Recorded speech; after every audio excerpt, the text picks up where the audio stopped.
House resumes and debate continues.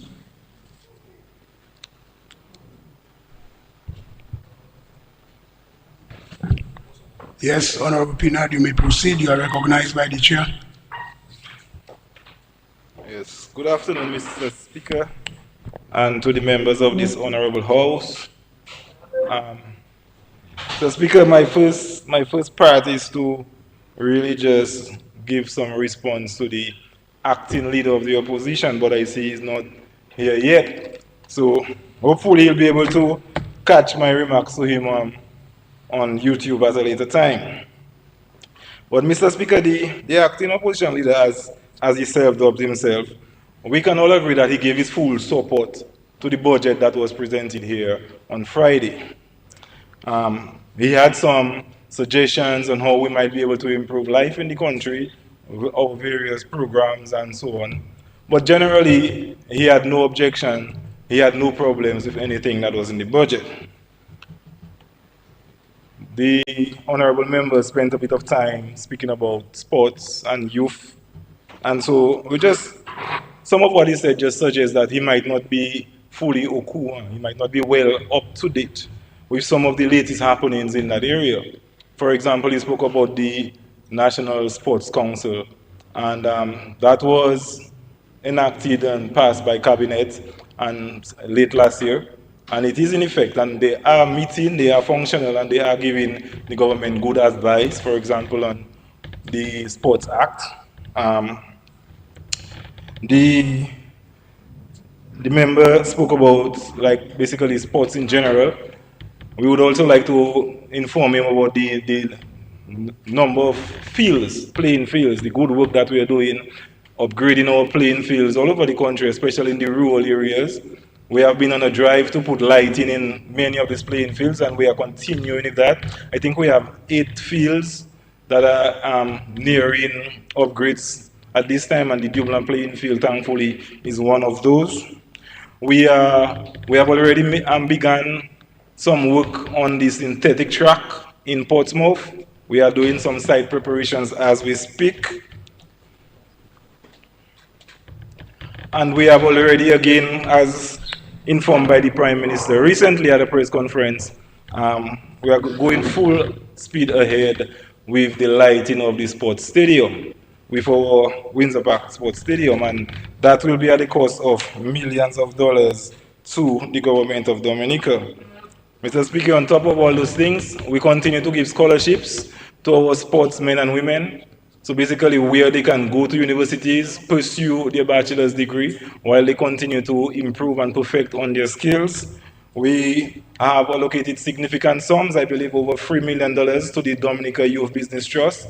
That is a unit that is dedicated to assisting our youth in business, giving them much needed training, hand-holding, and still wherever possible, we give the youth a grant, a startup grant, so that they can get going and build up their nascent businesses.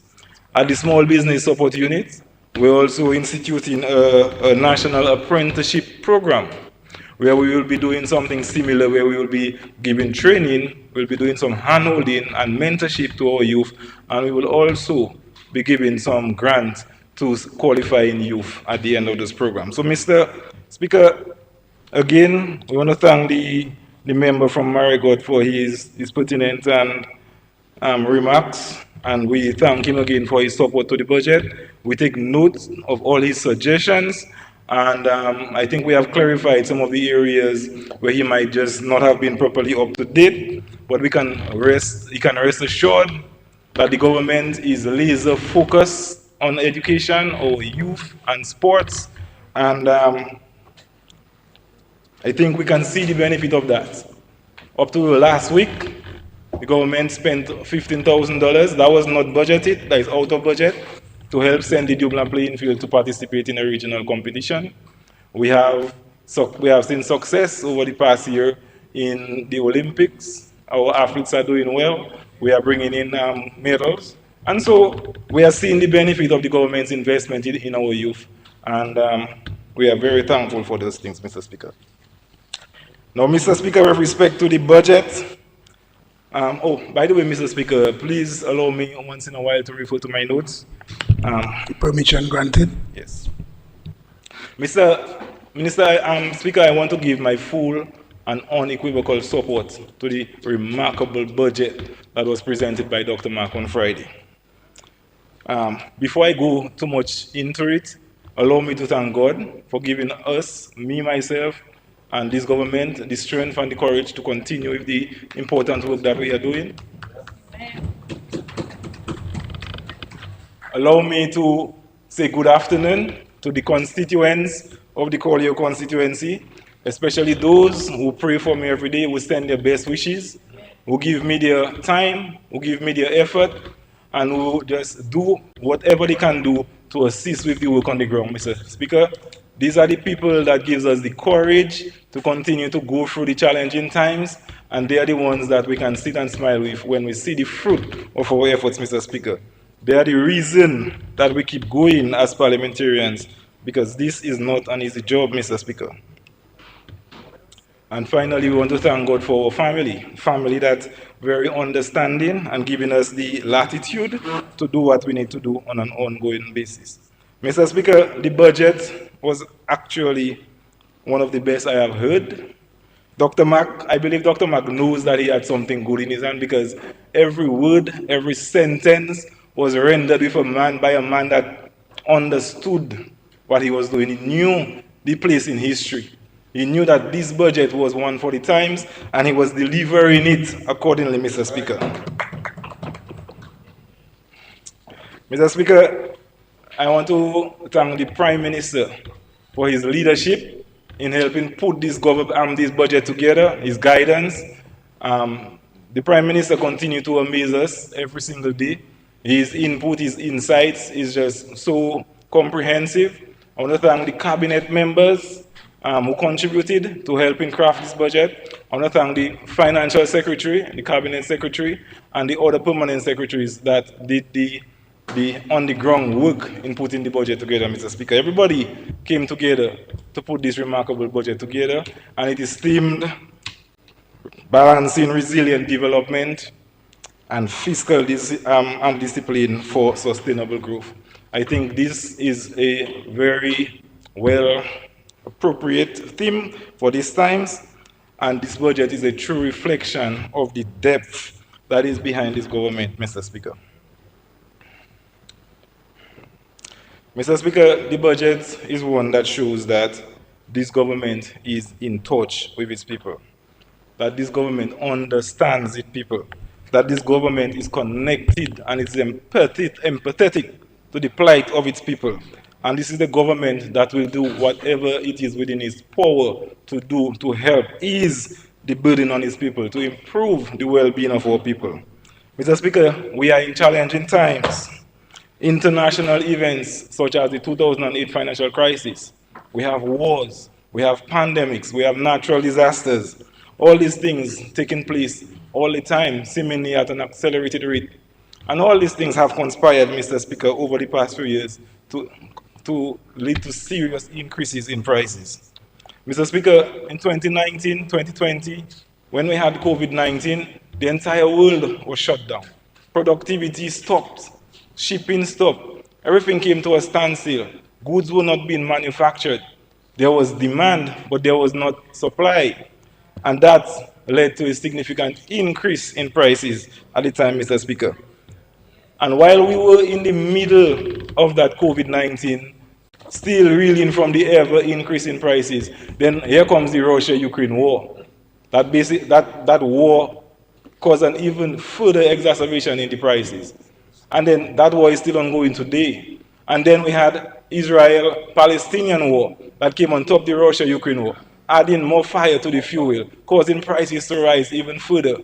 And then that war is still ongoing today as well. And then without that war still finishing, Israel and Iran began another war, adding more fire to the fuel. So, Mr. Speaker, we don't know where we're going. It's just event after event continuing to cause the prices to go higher and higher. And Mr. Speaker, the people just can't keep up. And we understand that. So, as a government, we're looking not just at the short term, but we're looking at the long term. We have many capital projects, various capital projects ongoing as we speak. You know, we have the international airport, we have the marina, we have the cable car, we have roads being constructed, we have schools being constructed, hotels being constructed, we have our investments in agriculture, and so on. But we cannot look at the people and tell them, hey, there's nothing much we can do for you now. You have to hold on because our money is tied up in those things there. We can't really address the high cost of living at this time. We can't do that, Mr. Speaker. You can't tell somebody to hold on, wait for 2 years while I finish the airport there before I can give you a little relief, before you can eat well again, Mr. Speaker. So we have to address the plight of the people now, today. And this budget, Mr. Speaker, I think it went as far as possible in doing that.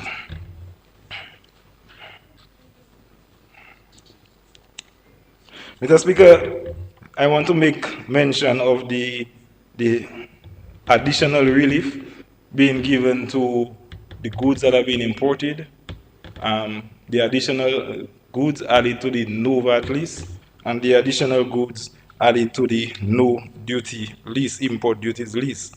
Mr. Speaker, again, these items, they are the bread and butter of what every ordinary family needs to take care of its food needs on an ongoing basis. We don't have no luxury items in there. This is just the basic bread and basket, and I think that the measures will be very impactful in ensuring that families can afford to buy food, at least it will help families afford to buy food and to be able to feed their families. But Mr. Speaker, I also want to take note of the reduction in the excise tax that were being given to the vehicles being purchased that are less than 10 years old. Now, we're not in a time when vehicles are a luxury as much as it used to be before. Vehicles are essential needs right now. Most people live in different areas where buses don't go on a regular basis. But even without that, Mr. Speaker, I don't think anybody can begrudge a family for wanting to have a vehicle. Anybody can want to have a vehicle to just improve their well-being, to be able to take their family out on a Sunday drive, to go and visit some of our natural sites. So, Mr. Speaker, we can't say that you don't need that, that is not a necessity. No, we have to give the support wherever possible. And so I want to applaud the move to reduce the excise tax on the import of vehicles under 10 years, Mr. Speaker. And why is 10 years important? Because it will allow people to be able to afford a younger vehicle. Now, having a younger vehicle, Mr. Speaker, will mean that you will have to spend less on maintenance and you will have to spend less on repairs. And that basically means, Mr. Speaker, more money will stay in your pocket, more money that can go towards offsetting the increase in the cost of living that we're experiencing and that the world is experiencing at this time, Mr. Speaker. Mr. Speaker, we also have to recognize that, like the theme of the budget said, fiscal discipline. We cannot, while we want to do more, for example, we would love to be able to do away with all income taxes. We would love to be able to do away with, any kind of a tax on people. Let people be able to hold their money and do what they want with it. We must be fiscally disciplined. And so we understand and we support the reinstatement of the road levy. The road levy was a necessary reinstatement, Mr. Speaker. People cannot expect on an ongoing basis to be always complaining about the potholes, 2 potholes there or there. And I mean, that is nothing compared to what was there before this government took office, Mr. Speaker. Before this government took office, you would not be able to drive a car. Oh, you're driving a car. Before this government took office, your car would be taking blows. So the little potholes we see there on the road right now is nothing compared to what was there before. But we have gotten accustomed to having excellent roads. We have gotten accustomed to basically just relaxing in our state and driving straight without having to shift. So when we do hit that 1 or 2 potholes, Mr. Speaker, it's like a big shock to us. And so, we complain. Before we didn't have Facebook, we didn't have the ability to just go and put everything on media. So now it's looking like the problem is worse than it was before, but it's really not. But nonetheless, we still need to address the few holes that are there, Mr. Speaker. And so it's understandable that we had to increase the levy to allow the government to be able to do more maintenance, more proper maintenance on those roads, Mr. Speaker. So some measures are necessary if we are to maintain our fiscal discipline. Now, Mr. Speaker, the world we're living in right now, it's just a little bit colder, a little bit more isolated, than it used to be before. Countries that led by good example, countries that was at the front in terms of giving aid to the smaller countries, to the weaker countries, they have shifted their positions. Everybody seems to be looking more towards them first, and in many instances, them alone, actually. So, the support, the international support that was there for little countries like ours is not as readily available. But we thank God for the friends that we have. They might not be able to take care of everything, but they do as much as they can, and we thank God for them. And Mr. Speaker, the high inflation, the ever increasing cost of living, Mr. Speaker, that is happening at the most precarious time. It's happening whilst the world is going and experiencing the impacts of climate change. Our residents, Mr. Speaker, along the coastlines, they had constant risk from flooding. The hurricanes, we're getting more of them, and they are more stronger than they used to be before, Mr. Speaker. And the sad thing about it, Mr. Speaker, is that we in Dominica, we are not the root cause of those things. We are not the drivers of climate change. But we are the ones who are bearing the brunt of the impact. In the budget presentation on Friday, Dr. Mack mentioned that we are one of 8 countries who now have a zero carbon footprint.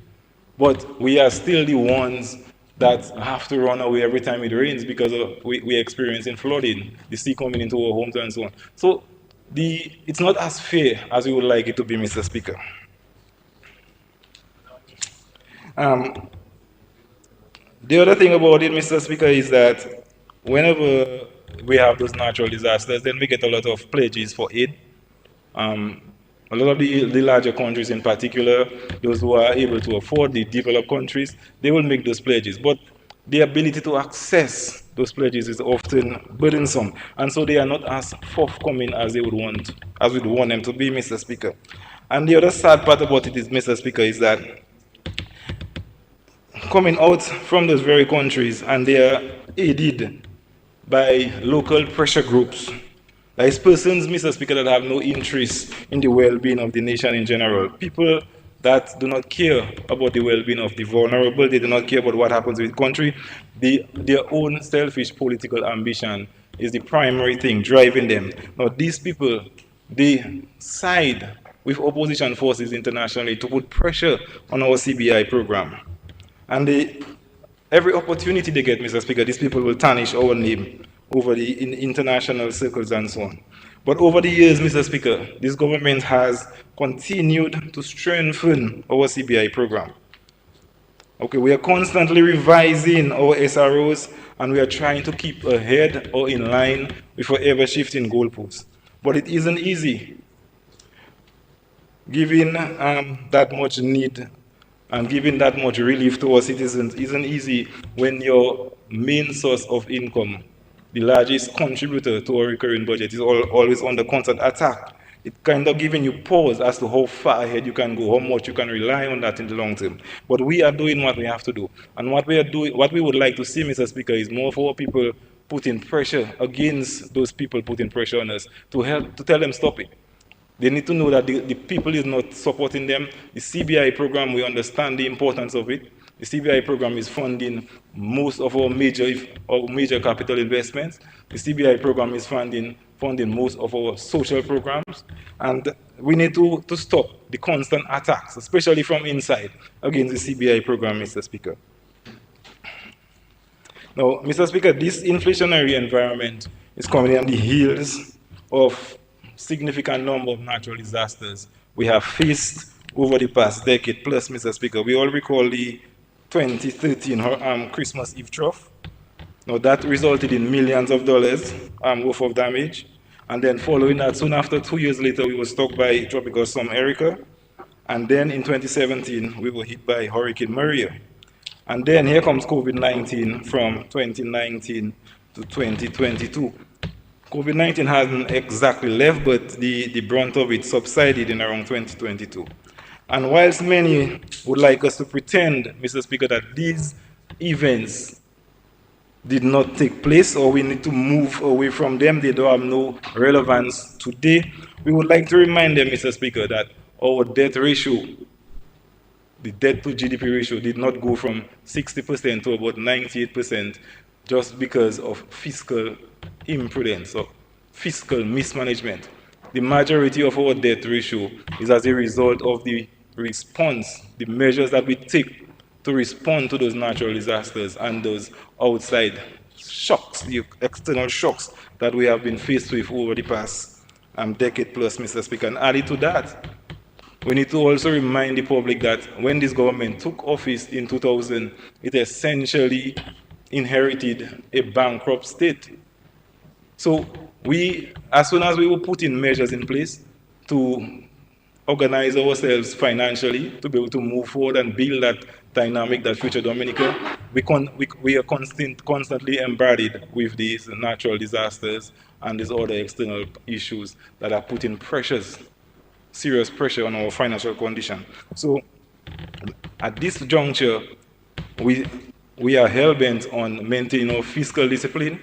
Our target this year in this budget is to have a 1% primary surplus, and that is we are expected to be targeting a 2% in next year and beyond, Mr. Speaker. So we just want to commend the government for maintaining that focus and for recognizing that the fiscal discipline is essential for us to be able to keep our good rating and for us to be able to afford the capital projects, the social programs, and everything else that will be reliant on our good financial condition, Mr. Speaker. Now, Mr. Speaker, in addition to obviously using the CBI program to fund much of our capital project, our fiscal discipline is exhibited by the fact that, for example, we did not rush ahead to build the cruise village or to do the new cargo port.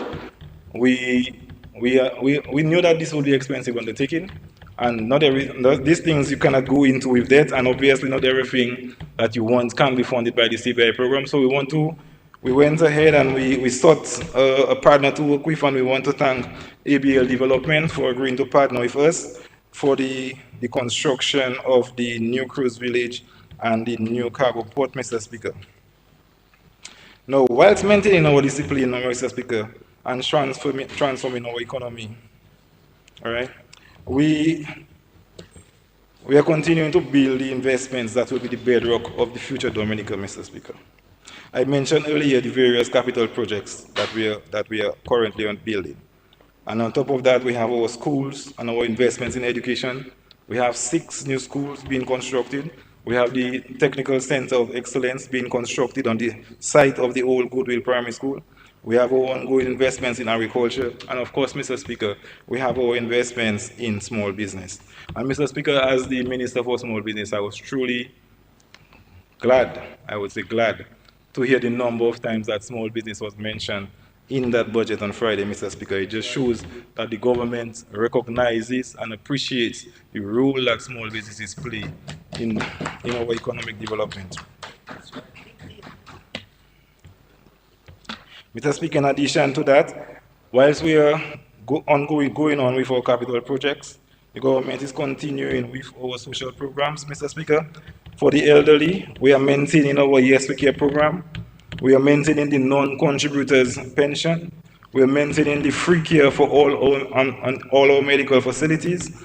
We are maintaining our NEP caregivers. We are maintaining the housing program.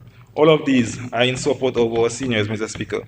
And for our youth, our children and our youth, we will continue with our free uniforms, our school books, our transportation to and from school. We will continue covering the tuition for our Dominica State College students. We will continue to fund and support the Dominica Youth Business Trust that provides training, mentorship, and financing for aspiring young business owners. We will continue with our university scholarships, our free medical care at government facilities for everybody under 18. We continue with the NEP internships for our youth, where they can gain valuable experience that will position them to get good jobs in the future. And for our low-income families, Mr. Speaker, some years ago, we enacted the NEP program, and we have maintained and we have actually strengthened the beautification program. Mr. Speaker, we can all recall the condition of the roadsides before the NEP program was effected. I mean, we had shrubs and bushes growing along the road, and that was actually very dangerous, Mr. Speaker. But since the enactment of the NEP beautification program, in many parts, especially in my constituency, Mr. Speaker, we have the roadsides looking like well kept and manicured front lawns, Mr. Speaker. And so we all have a great big thank you to say to the NEP beautification teams. But Mr. Speaker, despite all the challenges that we have faced and we have overcome, and all that we are still fighting, and all that we are still trying to overcome, we get the sense that the people do not see or they do not properly appreciate what it took to get us to this point, Mr. Speaker. Mr. Speaker, it takes leadership, it takes strong leadership to get us through our darkest periods. We all felt the weight of loss when so many of our people lost lives during Tropical Storm Erica. Our hearts were shredded when we saw the total destruction from Hurricane Maria. We can all remember the fear when we saw the great potential of lost lives during the COVID-19 pandemic. But we are here today, Mr. Speaker. We have relocated entire communities. We have taken them away from the dangerous zones and brought them to safe and peaceful locations. And before that, before we were able to build houses to relocate them, we bear the cost of renting for them and the cost of supporting them financially, Mr. Speaker. Mr. Speaker, we undertook millions of dollars in investments to house people during COVID-19 pandemic. People who were infected were moved to some of our top hotels. Actually, I heard some people saying they can't wait to get infected because, go and lie down in that AC and enjoy that good food and watch TV. It was just these people who live in the life, Mr. Speaker, at the expense of the government. But that was necessary to ensure that we protected the population from infection, because at that time there was so much uncertainty. No one knew for sure how deadly COVID-19 would actually be. And there was fear that if this thing took hold, Dominica would be in serious problem, Mr. Speaker. And so the government did what it had to do to take care of our people during that time. Mr. Speaker, I think speaking about COVID-19, we can all, I think I can recall, and I'm sure all of us would be able to recall, when finally vaccines were made available in Dominica. And I mean, that took leadership to get vaccines in Dominica. We don't have any serious research and development labs in Dominica, but we were the first to receive COVID-19 vaccines in the Caribbean, to the point where, Mr. Speaker, we were able to share with our neighbors. Now, Mr. Speaker, you don't get that just by chance. You get that because of great leadership, because of building great relationships, and that is what the Honorable Prime Minister was able to do with India, Mr. Speaker. So, Mr. Speaker, what I'm trying to highlight here is the importance of leadership. And what I'm trying to say is that the people of Dominica must not forget those things. We cannot, now is not the time for us to be fidgeting around with, what if we try somebody else? What if maybe that other person was in charge? And so on. Mr. Speaker, can you imagine if any government other than this Labour Party government was in charge over the past 15 years with all what we have faced? Are we confident, Mr. Speaker, that we would be in this position we are today, where you can go outside and see beautiful houses and see people going to work and see transport driving, and we can enjoy the sunshine, we can enjoy our natural sites? Mr. Speaker, I am not so confident that Dominica would be in the state it is today if we did not have the Dominica Labour Party in charge. And Mr. Speaker, I would shrivel, I would really fear to think about anybody else being in charge if we have to face any of those things in the future, Mr. Speaker. So what I want the Dominican public to know is that, it might sound cliche, but leadership matters. stability matters. And the Dominican Labour Party is the one that gives us that.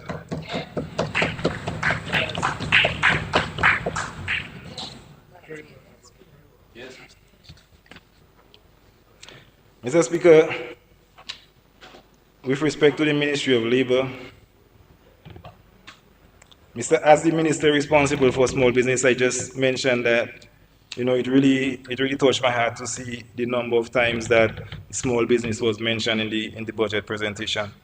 And Mr. Speaker, I am so exceptionally proud of how much my government recognizes and appreciates the role that small business play in our economy.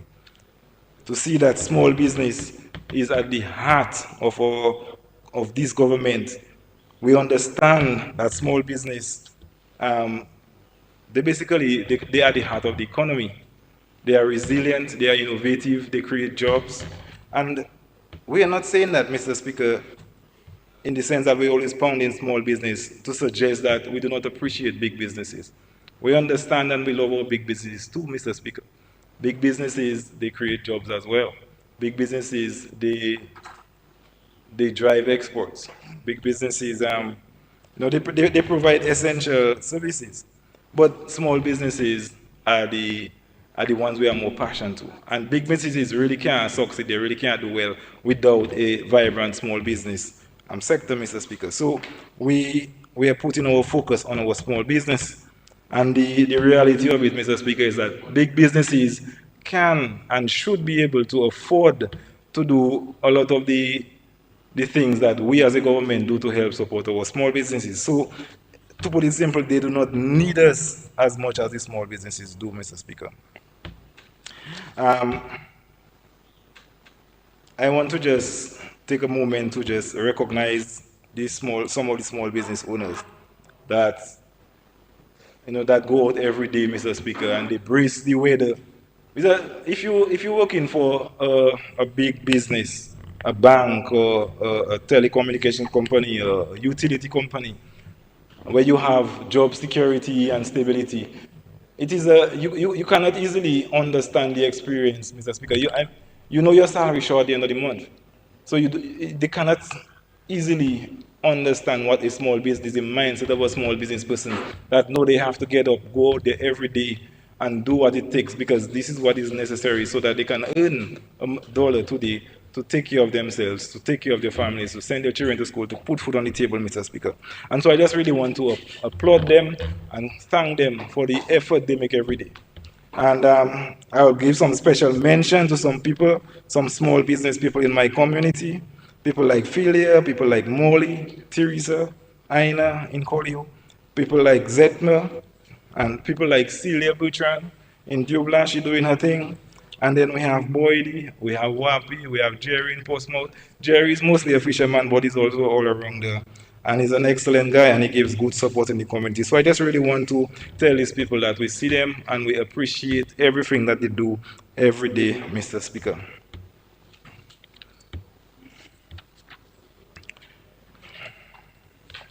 Mr. Speaker, over the past year, the Ministry of Labour and Small Business Development, we entered a period of both transition and growth as we sought to solidify our place as a premier contributor to our nation's development.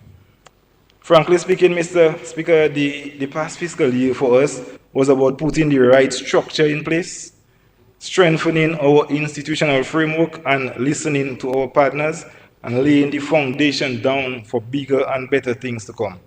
Nonetheless, Mr. Speaker, despite this transitionary period, despite this planning and building period, we still delivered significantly on our mandate, Mr. Speaker. Mr. Speaker, all across this nation, small businesses are the hearts of our economy. They are the ones hiring our people. They are the ones circulating cash in our communities. They are the ones innovating and keeping our culture alive through food, through fashion, through craft, through technology and creativity. And this government, Mr. Speaker, recognizes their power, not just as economic participants, but as economic leaders.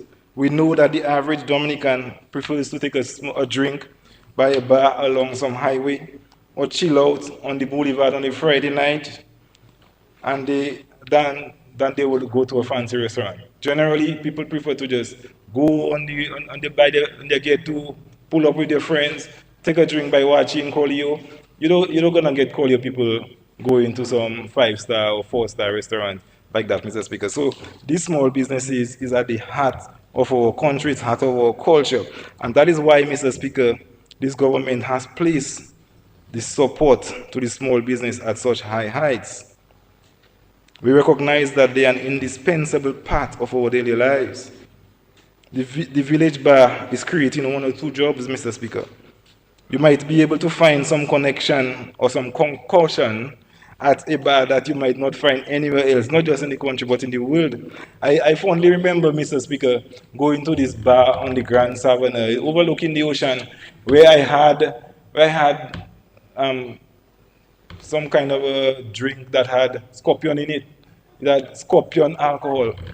I I mean that was many years ago, Mr. Speaker, but I've never forgotten that. So small businesses, they are innovative. They create new things and they leave lasting memories on their customers, Mr. Speaker.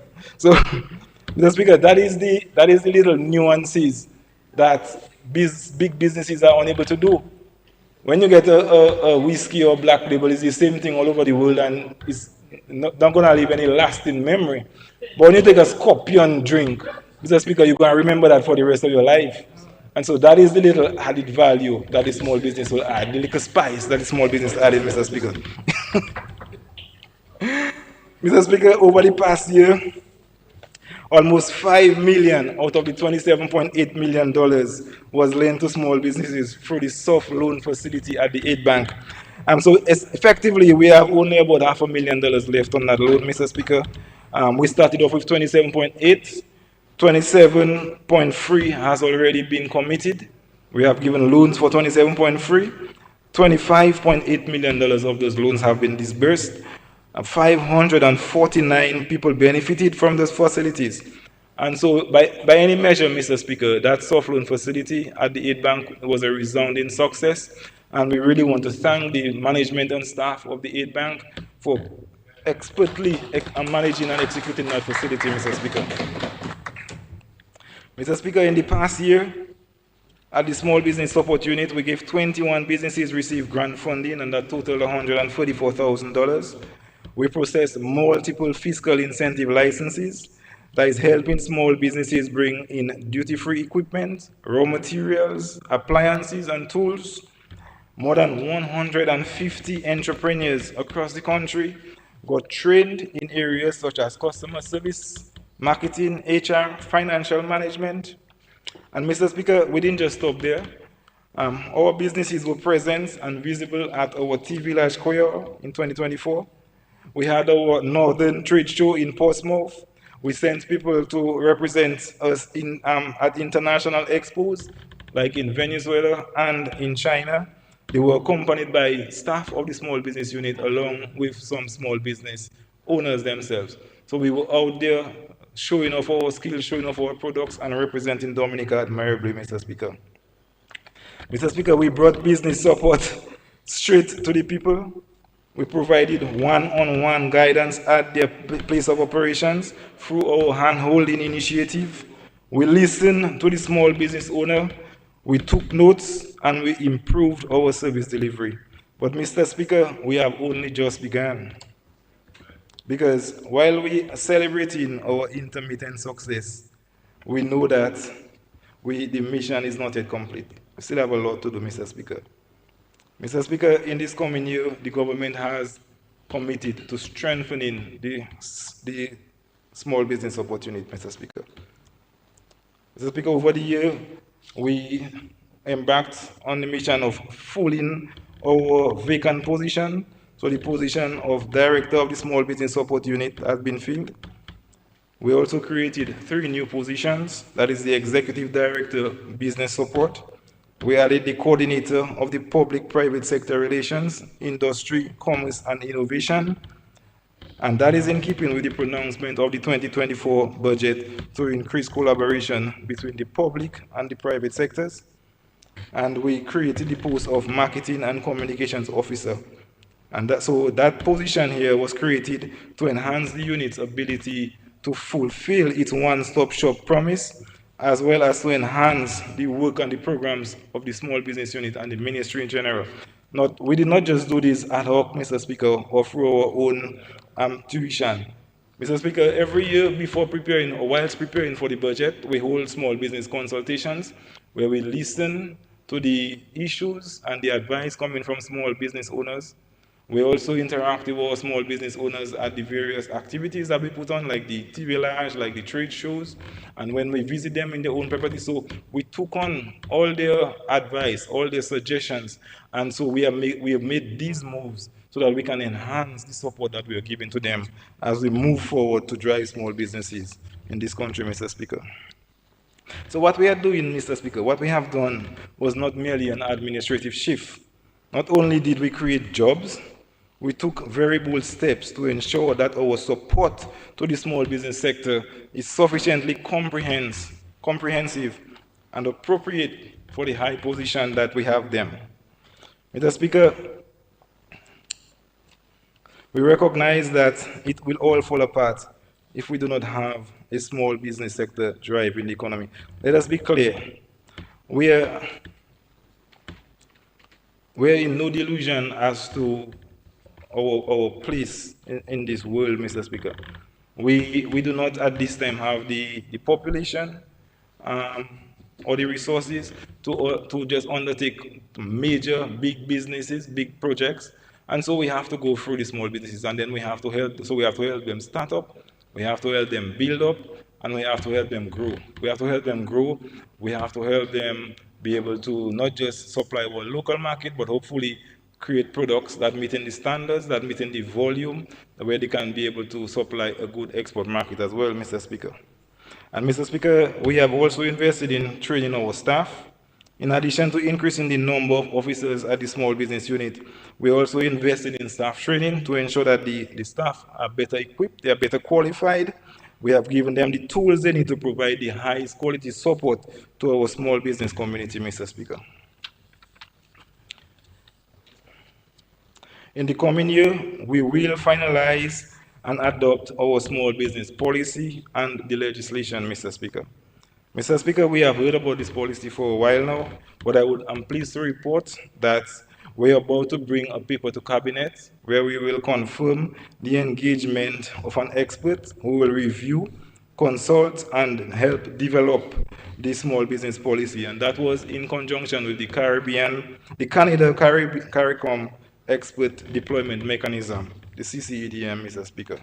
So with that assistance, we fully expect that the small business policy will be meeting international standards and it will be ready before the end of this financial year, Mr. Speaker.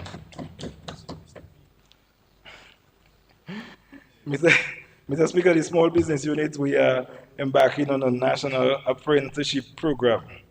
Now, that will be a bold and strategic initiative designed to bridge the gap between education and employment. This program will provide hands-on industry-relevant training opportunities for unemployed youth. Participants of this training will receive a stipend to support their transportation and their basic needs while they are in the training. And thereafter, they will also benefit from a grant, and we hope to actively collaborate with the Dominica Technical and Vocational Education Training Program to ensure that skills certificates to the NVQ and the CVQ levels are handed out at the trainings. In addition, Mr. Speaker, as an incentive, we will, as we said, give them the grants, and we will continue to work with them as they start up the business. We will visit them regularly. We will give them hands-on advice and hands-on training. The idea here, Mr. Speaker, is not to just be looking for jobs for our small people. I mean, that is important, and wherever we can, we do look for jobs for our people. But the objective here, Mr. Speaker, really is to turn our young people into the creators of jobs. So we don't just want you looking for jobs, we want you to be the ones to make jobs and to give jobs. So that is the whole point behind the apprenticeship program, Mr. Speaker. In addition to the highly anticipated TV Village Quail that is upcoming, Mr. Speaker, we will host two major trade shows. There is one in the north and one in the south. And we will have two mini exhibitions. The Honorable will Wenham Shepherd can attest to the success of the trade show, the mini trade show we had in Portsmouth last year. The, the, the overriding sentiment is that it should not have just been for one day. Everybody wanted it to be for 2, maybe even 3 days. So we have taken this under advisement, and it is likely this year that the trade show, especially the one in Portsmouth, will be for approximately 2 days, Mr. Speaker.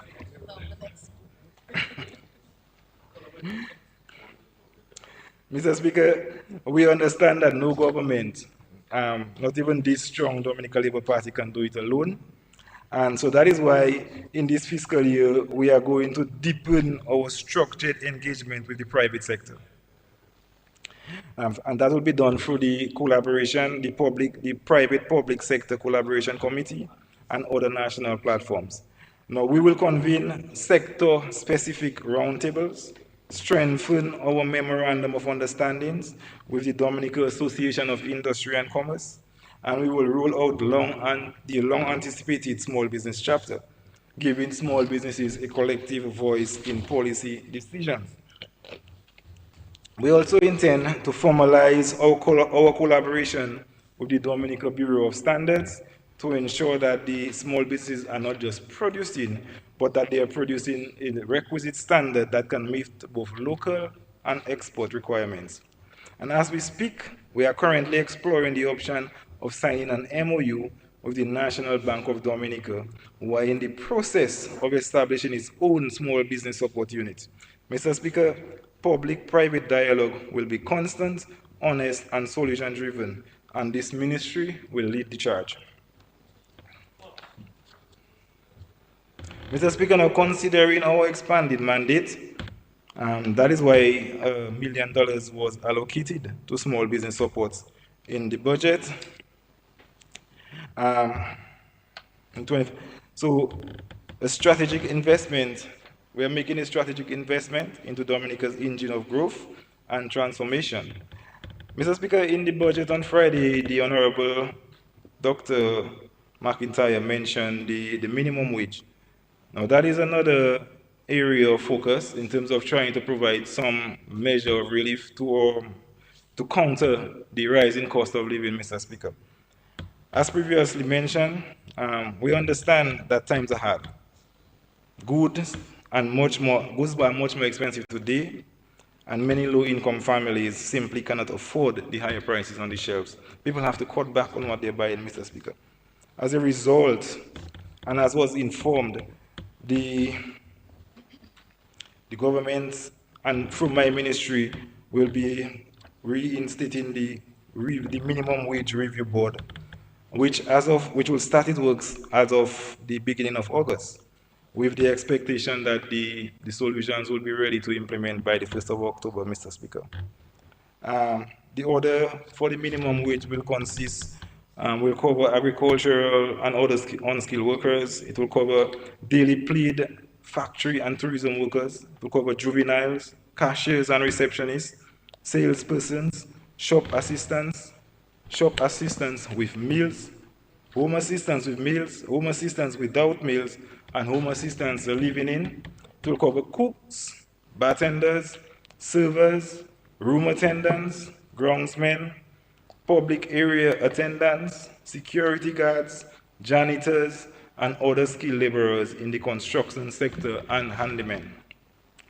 Mr. Speaker, we have heard opposition forces in the public domain irresponsibly speaking about increasing the minimum wage, apparently with little to no regard for how it might impact on the small business or the employer, Mr. Speaker. Mr. Speaker, if we force an unaffordable minimum wage on a small business, it has two options. It will either cut back on jobs or it will raise prices to cover the increased expenses. And neither of these are desirable, Mr. Speaker.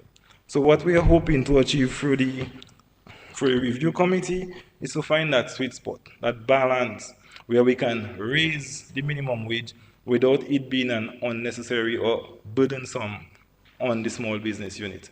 Now, what we are hoping in return, Mr. Speaker, is that with the increase in the minimum wage, with the increase in the pay, the morale of the staff will increase, their productivity will increase, their output will increase, and as a result, sales will increase. So that way, the small business will be able to afford the higher cost without it needing to either lay off people or increase the prices, which will cause further inflation, which will cause more hardships. So, Mr. Speaker, Honorable the member, you yes. have 10 more minutes. Thank you, Mr. Speaker. I should be able to wrap up in that time.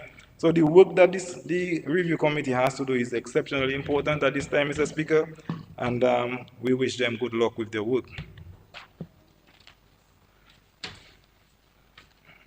Mr. Speaker, I will move on to give a report on the Colio constituency.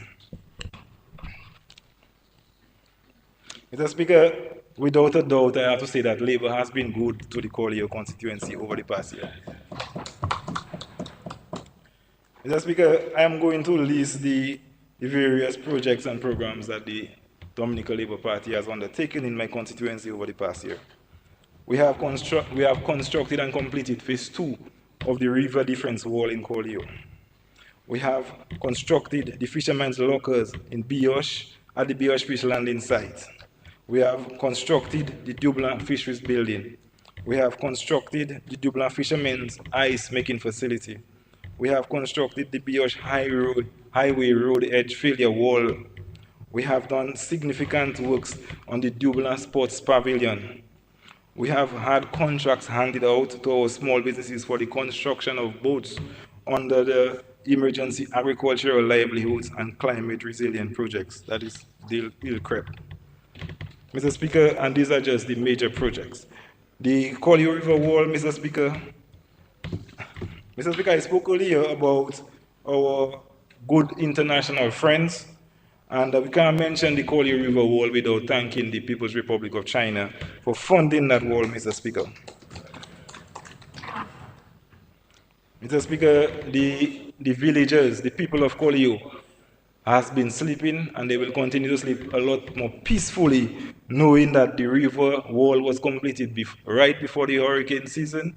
And it has already been tested, Mr. Speaker. We had some serious rainfall a couple of weeks ago that really tested the wall, and the wall stood up remarkably, Mr. Speaker. So I really want to thank the Chinese for funding that wall. While we're at it, I also want to thank the People's Republic of China for the many training sessions that it has given to constituents, Mr. Speaker. Over the year, we had a number of people go to China to benefit from the various training in agro-processing, training in agriculture. And so, Mr. Speaker, when we're speaking about international friends, when we're speaking about friendly governments, China, Mr. Speaker, is proving to be an undoubtedly strong friend to the people of Dominica. And the only thing I want to say, I want to just give Ambassador Shu Moming the message, tell him thank you. Tell him thank you let him pass on our thanks to the President of the People's Republic of China. We need to thank his government, and we need to thank the people of China for being such a dear friend to us and for giving us that consistent support on all levels, Mr. Speaker. With respect to the river wall, I want to recognize and thank Monson Rudet, Sapa, and the other guys who worked on the wall. Mr. Speaker, everybody that looked at that wall can't believe that it was constructed, that quality was constructed for the amount of money that was put into it. And that is as a result of the passion and the skill of Monson and his workers. And so we really want to commend and thank them for the excellent work that they have undertaken on that wall. Mr. Speaker, with respect to the Biosh Fisheries lockers, we want to send our thanks from the fishermen and Biosh by extension. I want to give my sincere thanks to the Minister of Agriculture and the Minister of Responsibility for the Blue Economy for the construction of the fishermen's lockers in Biosh. Mr. Speaker, Biosh is a fishing community, and the storage space has been severely missed since it was damaged during Hurricane Maria. However, once again, our fishermen will have this very important and long-awaited facility at their disposal. So I wish to recognize and thank Tyrone Gabriel and his crew, Kim, Jermaine, Drago, for doing an excellent work. Every single body that has looked at that building has commented on how well it was done and how clean and neat the finishing is, Mr. Speaker. Excellent construction. While we're in BOH, with respect to the road edge protection wall, I would like to thank Mr. Elvis Sabroch, for putting his heart into the construction of that wall. His dedication and commitment to the job has been remarkable, Mr. Speaker.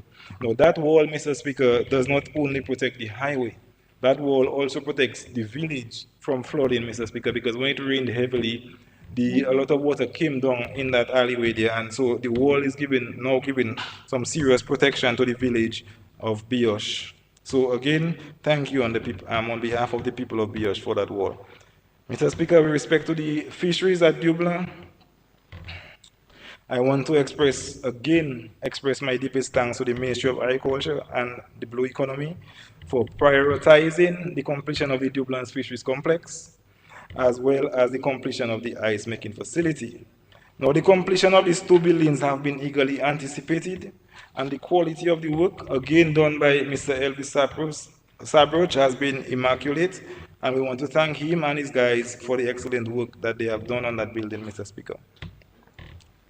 With respect to small business in my community, over the year, the government assisted a number of small businesses in my constituency with much needed grant funding, as well as all the other constituencies, I might add. And Mr. Speaker, I am not only referring to assistance given to restock like inventory at retail enterprises, but I am speaking about assistance given to procure much needed capital equipment that will strengthen the businesses for the medium and long term, Mr. Speaker. Assistance will go out to strengthen those businesses' capacity, and Mr. Speaker, on all levels, we are addressing the challenges that small businesses face on multiple fronts. Whilst we appreciate that there are times where an immediate injection into working capital is necessary, we do not lose sight of the fixed capital needs and the long-term needs of the long-term viability of the business. Mr. Speaker, there is a saying that when a man hungry, you can give him a fish, but you also have to teach him to fish so that in the future, when he's hungry, he'll be able to catch his own fish. I don't know if I said that saying well, but I think we get the gist of it. So they're saying, why give a man a fish when you can teach him to fish? But when you're a government, Mr. Speaker, you have to do both. When a man hungry now, you have to give him a fish now, and hopefully you can teach him to fish, so in the future he can give himself his own fish. Mr. Speaker, in my constituency, I want to recognize and thank the Dominican Labour Party for coming to Dublin on June 1st for the 75th anniversary rally. Mr. Speaker, we are particularly grateful for that rally taking place in Dublin. Mr. Speaker, obviously the rally was an unprecedented success politically. I mean, Dublin was red, Dublin was covered with thousands of people, but as the PAL rep, that is not how I measure the success of the rally, Mr. Speaker. I measure the success of the rally. Honorable Member, you have 2 more minutes. Yes.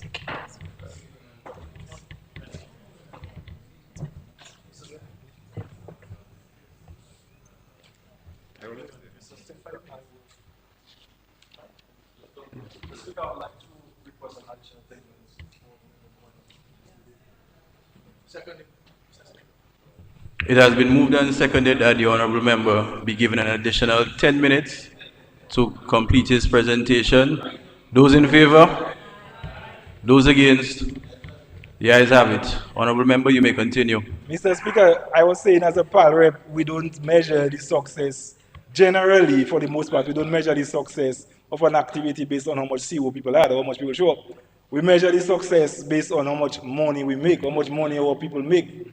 And I can attest to the fact that 32 small businesses made quite a lot of money at that Labour Party rally. And so I want to express my deepest gratitude to the Dominican Labour Party for choosing Dublin as the venue to celebrate its 75th anniversary. Mr. Speaker, with respect to other community support received, we can go on to mention that the government is doing a lot more to assist our people. We have received support in the areas of home construction and repair. We have gotten medical assistance. for both local attention as well as overseas. We have gotten assistance in education. Our children have been transported to school and back. They have gotten uniforms, textbooks, and stationery. We have sponsored village feasts and carnivals. We have sponsored Mothers and Fathers Day activities. We have sponsored children's Christmas parties to give them gifts and everything. So, Mr. Speaker, the government is alive and vibrant in my community, and I just want to send out a big thank you. And again, Mr. Speaker, we cannot mention enough the National Employment Program. Mr. Speaker, for a community such as ours, we have about $82,000 coming into the constituency every month from the National Employment Program. That is a significant amount, Mr. Speaker. And that is going to low-income families. This money is going to people who would be otherwise unemployed, Mr. Speaker. And so the government, despite the challenges, despite the difficult financial times, the government has chosen to maintain the NEP because we recognize the need of the program in the various communities, Mr. Speaker. Mr. Speaker, I know I can recall a time before the NEP, but I don't want to recall a time before the NEP because it's like right now the NEP is an indispensable part of our community. The income, it is sustaining so many families, and there's just no way we can imagine what it would be like if the NEP program was not in place, Mr. Speaker, especially within these difficult times where prices are so high and so on. We would have abstract poverty in every corner, Mr. Speaker, and so we want to just thank the government for having this program and for strengthening this program and maintaining it over the years, Mr. Speaker.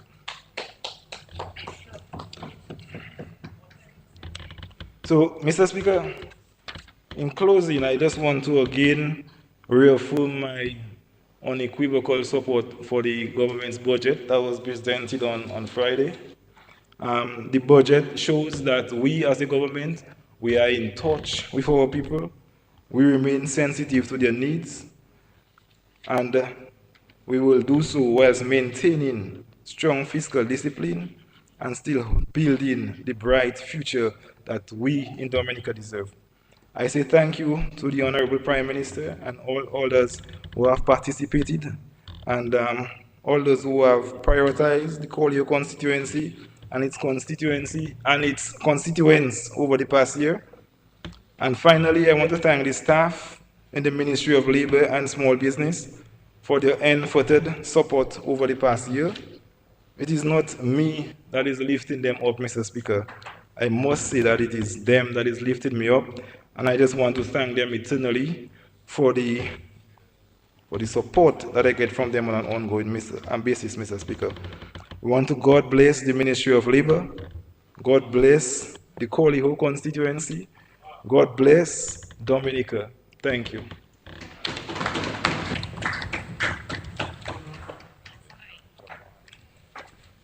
Thank you very much. Yes, I recognize the honorable member for the St. Joseph constituency, Honorable Darren Lloyd. You may proceed.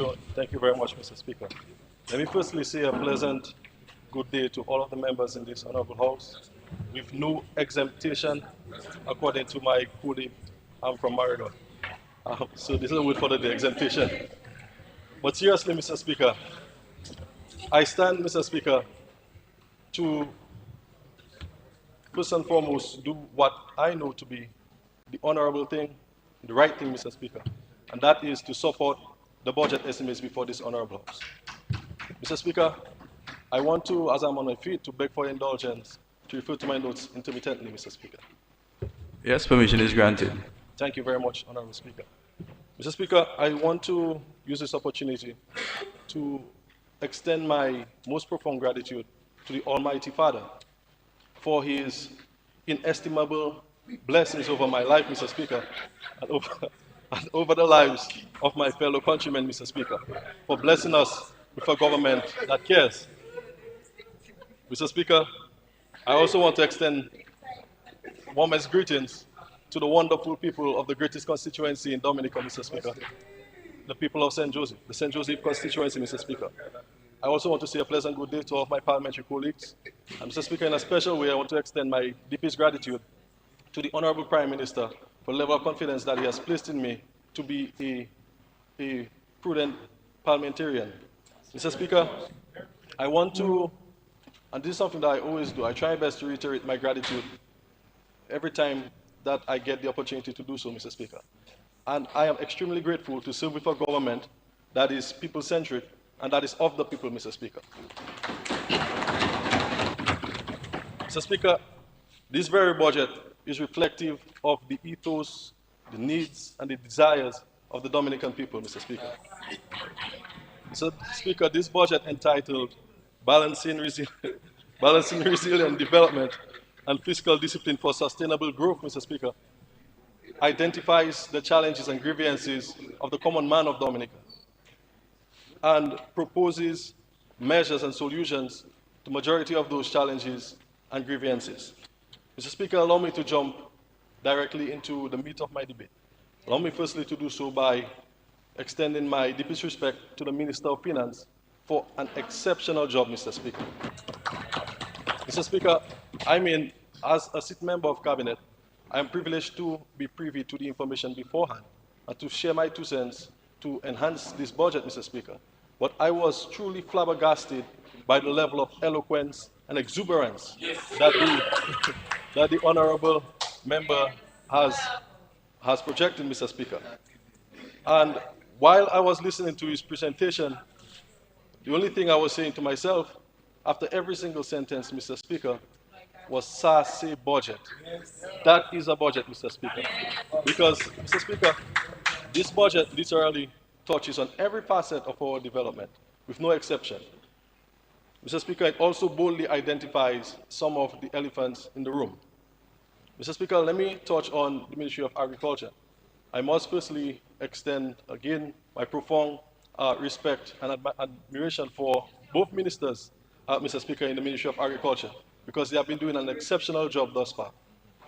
Mr. Speaker, as mentioned by the Honorable Minister of Finance, over $130 million have been invested in recent times, over the recent years, in the Ministry of Agriculture.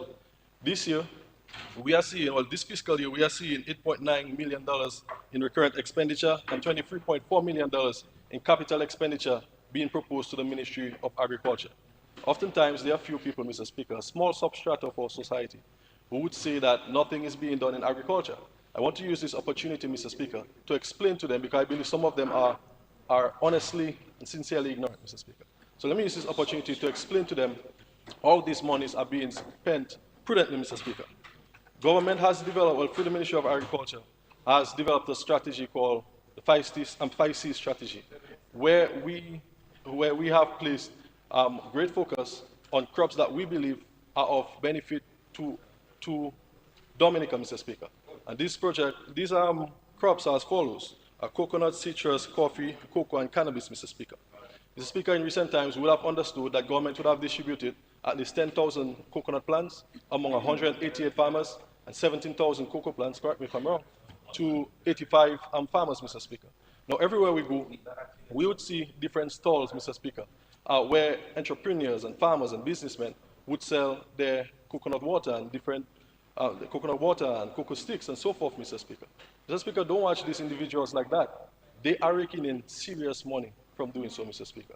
And through our interaction with these businessmen and entrepreneurs, this government has realized that this is a very productive sector, which is why we are investing in it, Mr. Speaker. So you can only begin to imagine the amount of returns we are going to receive from investments made in the distribution of those crops, Mr. Speaker.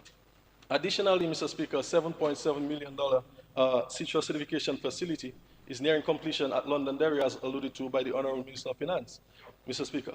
And with this facility, we are hoping to have a capacity to produce at least 50,000 certified citrus plants, Mr. Speaker.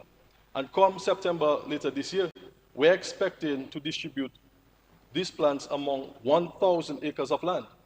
Now, Mr. Speaker, let me put this in perspective so that we can understand. 1,000 citrus plants is a lot of plants, Mr. Speaker.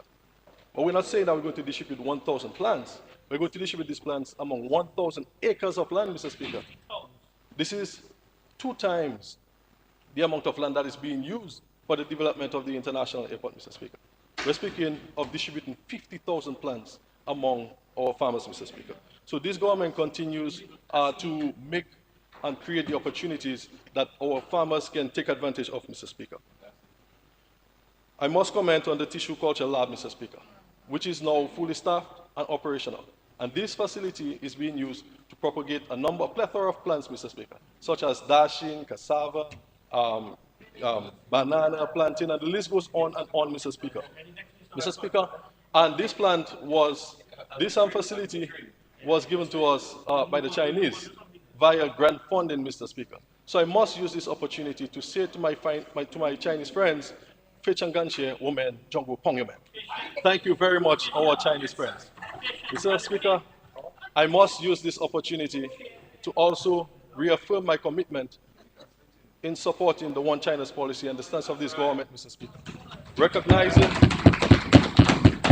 Recognizing, Mr. Speaker, that there is only but one China, and that is the People's Republic of China, Mr. Speaker, and that Taiwan and Hong Kong are part of the People's Republic of China. Mr. Speaker, it would be remiss of me to not comment on the medicinal cannabis industry. Not because I recreate with cannabis or anything like that, Mr. Speaker, because I don't. But I perfectly understand the benefits of cannabis, Mr. Speaker, as it relates to our health. Mr. Speaker, you would understand well as many members of this honorable House, that unfortunately I would have lost my younger brother earlier this year. Last year, Mr. Speaker, unfortunately, he was hospitalized. During that time, he went through excruciating pain. It was heart-wrenching to watch, Mr. Speaker. After a week or so, he was discharged from the hospital. And I had a conversation with him. I remember being extremely grateful to the doctors and nurses. And I was saying to him, bro, I'm really happy that, your body reacted positively with the medication that you were given. And he too, he was extremely grateful, he was happy.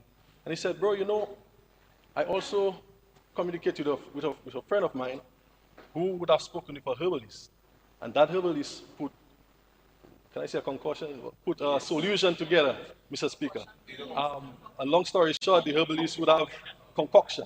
Long story short, the herbalist would have placed a drop of some cannabis oil or whatever it was on his tongue. And within a matter of minutes, according to him, Mr. Speaker, he started feeling better. And the young man who was undergoing this once excruciating pain felt little to no pain at all to the point of being discharged, Mr. Speaker. So I say this to say that Dominica can benefit positively from the medicinal cannabis industry, Mr. Speaker. As we speak, in the first quarter of this year, which means the first 3 months of this year, Mr. Speaker, we have seen Canada being able to rake in $9.1 billion, Mr. Speaker. Not 9.1 billion yuan or RMB, $9.1 billion, Mr. Speaker, via its cannabis industry, Mr. Speaker, addition to its GDP. So that just goes to show that this is a multi-billion-dollar industry. And once we go about things to the vision of this government administration, we are going to be swimming in money, Mr. Speaker. Mr. Speaker, I must comment on youth in agriculture. This government administration, through our very potent Minister of Finance, would have made deliberations about government's intention to make 300 acres of land available to the young people of Dominica, Mr. Speaker. Mr. Speaker, I want to use this opportunity to speak directly to young people of my constituency and to the young people of Dominica. Take advantage of this opportunity. All you need is 4 quarts, Mr. Speaker, $1. That's all you need, 4 quarts. And you would be able to lease 1 acre of land for at least a year, for 5 years, Mr. Speaker. With 4 quarts, you're able to do so, Mr. Speaker. And you would still have the option to extend if you choose. So you take advantage of this opportunity. You receive the citrus plants that we spoke about earlier, and the cocoa plants and the coconut plants from the government. You plant it on the acre of land. If you don't want to do this on a daily basis, you could do it on a long-term basis, Mr. Speaker. You plant your acre of land with trees. Or if you want to get into it full-time, then you plant a short-term crop. But in between, you can plant some citrus crops and some trees, Mr. Speaker. And then you'll be surprised by the amount of passive income you'll be able to generate as a result, Mr. Speaker. Of course, I must speak on livestock farming. As we speak, at least $8 million have been invested in livestock recovery, Mr. Speaker. $5.1 million have been invested in rehabilitating the abattoir, the national abattoir, Mr. Speaker, which is currently in my constituency, contrary to what Honorable Laville will say. It's in my constituency, Mr. Speaker. $5.1 million, Mr. Speaker, to rehabilitate the abattoir. It's set to be completed in October of this year. We are extremely excited about this, Mr. Speaker. Again, is my admonition to and my encouragement to the livestock farmers to take advantage of this opportunity. You don't have to go and incur additional debt on yourself. You don't have to buy additional equipment. We can, slaughter and process the livestock on your behalf, Mr. Speaker. All you need to do is just provide it to us, and we'll be able to provide you with money, Mr. Speaker. Of course, Mr. Speaker, when we speak like this, and this is just basically the surface of what is going on, all the amazing things going on in the Ministry of Agriculture, and I'm sure both potent ministers will make tremendous mention of what is going on. You can well appreciate, Mr. Speaker, that what we are speaking about when we say $700 million to contribution to GDP by 2030 are not mere dreams, Mr. Speaker. It is indeed practical, because we are dealing with a practical thinking government administration, Mr. Speaker. Of course, I must comment on the environment. I must use this opportunity, Mr. Speaker, again, to extend my most profound and sincere respect to the Honorable Kozia Frederick. Mr. Speaker, the truth is, the truth is, Mr. Speaker, I don't believe I could be paired with, and I don't mean this in any way, but I don't believe I could be paired with a more inclusive colleague, Mr. Speaker. Over the past years, he has been extremely patient with me. He, obviously, in collaboration with our PS and the staff of the ministry, Mr. Speaker, and very nurturing when it comes to improving my skills and competencies, Mr. Speaker. And I'm very appreciative for the support that you have given to me, Mr. Frederick. Mr. Speaker, of course, we would see in this budget estimate that $49.9 million in capital expenditure and at least $10.8 million in recurrent expenditure is being proposed to the Ministry of Environment. Mr. Speaker, our key focus during this fiscal year is going to be placed on carbon neutrality, forest conservation, climate resilience, and improved waste management, Mr. Speaker. Of course, I also want to extend my deepest and most sincere gratitude to the Honorable Prime Minister for placing his confidence in me, Mr. Speaker. And you know, Mr. Speaker, we cannot speak about climate change without mentioning Honorable Roosevelt Skerrit. As a matter of fact, Mr. Speaker, the words climate change and Honorable Roosevelt Skerrit are inextricably intertwined, Mr. Speaker. Which means that, Mr. Speaker, Honorable Roosevelt Skerrit and climate change are synonymous, Mr. Speaker. Mr. Speaker, and I will explain why I said that, Mr. Speaker. I will explain climate resilience, Mr. Speaker, climate resilience. But I will explain why I said that, Mr. Speaker.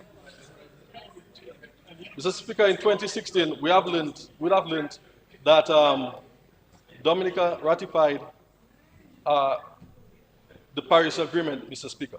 And ever since, we're able to achieve what is called carbon neutrality.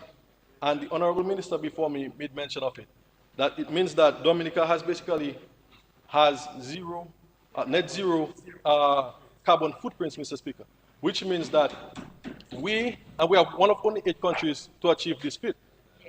Which means, Mr. Speaker, that we add nothing when it comes to climate change, Mr. Speaker. We don't add anything when it comes to the increase in global warming, Mr. Speaker. Which is why I feel the passion of the Honorable Minister, and I share that similar passion, when we say, Mr. Speaker, that it is unfair that we are the ones who receive the full brunt of climate change, Mr. Speaker.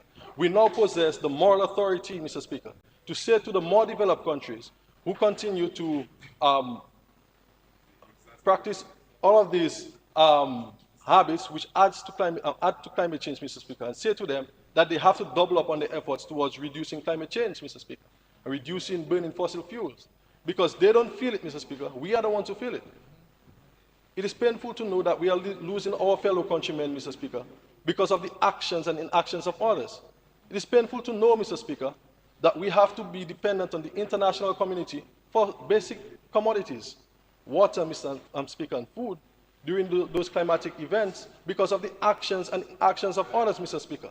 Which is why I want to use the opportunity now to reiterate and say to these more developed countries, Mr. Speaker, that you should double up on your efforts in an effort to reduce climate change, Mr. Speaker. Of course, I want to speak very briefly on our ecotourism site rehabilitation, Mr. Speaker.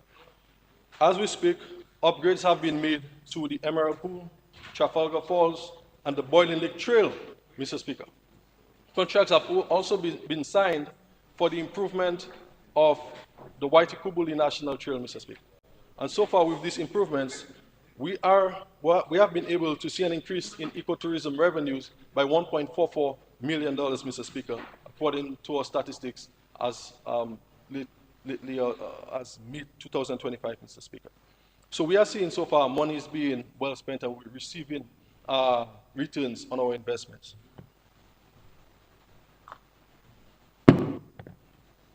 Mr. Speaker, let me also comment on solid waste management. Of course, this government, through the Ministry of Environment, has acknowledged the growing public concern as it relates to garbage collection and garbage disposal. We have tailored a proactive and prudent plan, Mr. Speaker, of reforming the Dominica Solid Waste Corporation in an effort to increase efficiency, Mr. Speaker. Some of the key initiatives will include the following. First and foremost, Mr. Speaker, we have already procured 6 additional garbage trucks. According to the Minister of Finance, 2 are set to arrive by the 1st of August, and the additional 4 will arrive later this year in October, Mr. Speaker. And this is going to contribute exponentially to our solution, Mr. Speaker. But we should not stop there, Mr. Speaker, because the truth is, it is not going to solve the problem in its entirety. There are a number of considerations of this ministry and this government as to how this issue can be solved. One of the things that we have to also focus on doing is decentralizing the landfill from just stock farm, Mr. Speaker. So we must find an additional landfill, Mr. Speaker.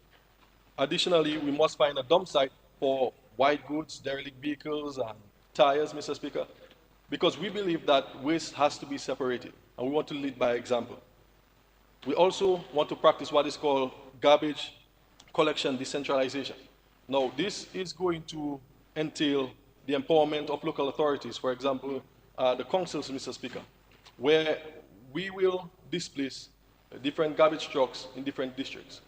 So, for example, we are not of the belief that it is necessarily proactive for residents of the north to wait for the garbage truck while it's collecting rubbish from the south. I believe every district should have its own garbage truck, Mr. Speaker, and this is something that we are proposing to do.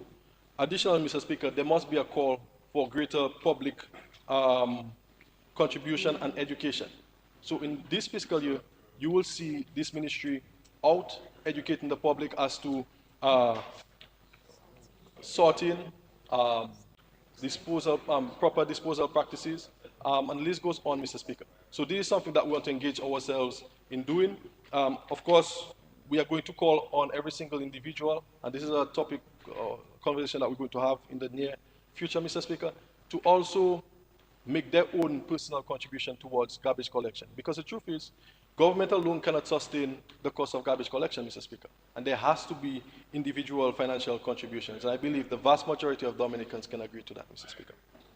Of course, let me comment on the National Employment Program, Mr. Speaker.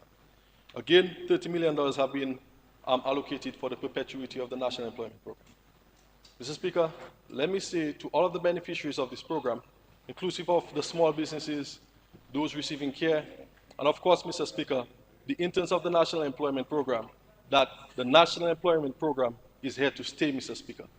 As long as this Dominican Labour Party-led government administration is in office, the National Employment Program is here to stay, Mr. Speaker. Irrespective of the innuendos out there and what is being said, Mr. Speaker, the National Employment Program is going nowhere. It is rapidly becoming one of the productive sectors in our society, which isn't necessarily a bad thing, Mr. Speaker.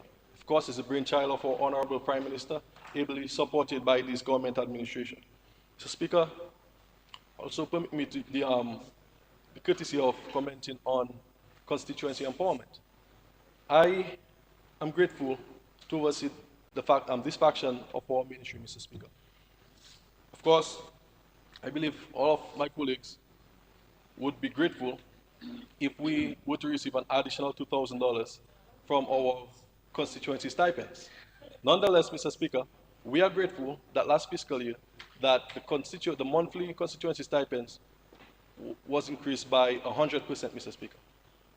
100%. So we are extremely grateful for that, Mr. Speaker, and because of that, we are able to meet our monthly. 10 more minutes. I'm good for now. I'm good for now. Okay for now. Because of that, Mr. Speaker, we are able to meet our debt, Mr. Speaker, our monthly commitments, and we are extremely grateful for that. We have done a number of office visitations to several of the offices, constituency offices, Mr. Speaker, and I can report that majority of the offices, Mr. Speaker, have what they need. I would have visited, for example, the office of the member of Salisbury some time back. I was extremely happy, Mr. Speaker, to see that her office was well equipped, was well comfortable for her staff and for her constituents, Mr. Speaker, and she is certainly making the most of what she is receiving on a monthly basis, Mr. Speaker. Additionally, obviously, we continue we continue we continue we continue to benefit from our constituency empowerment fund, Mr. Speaker.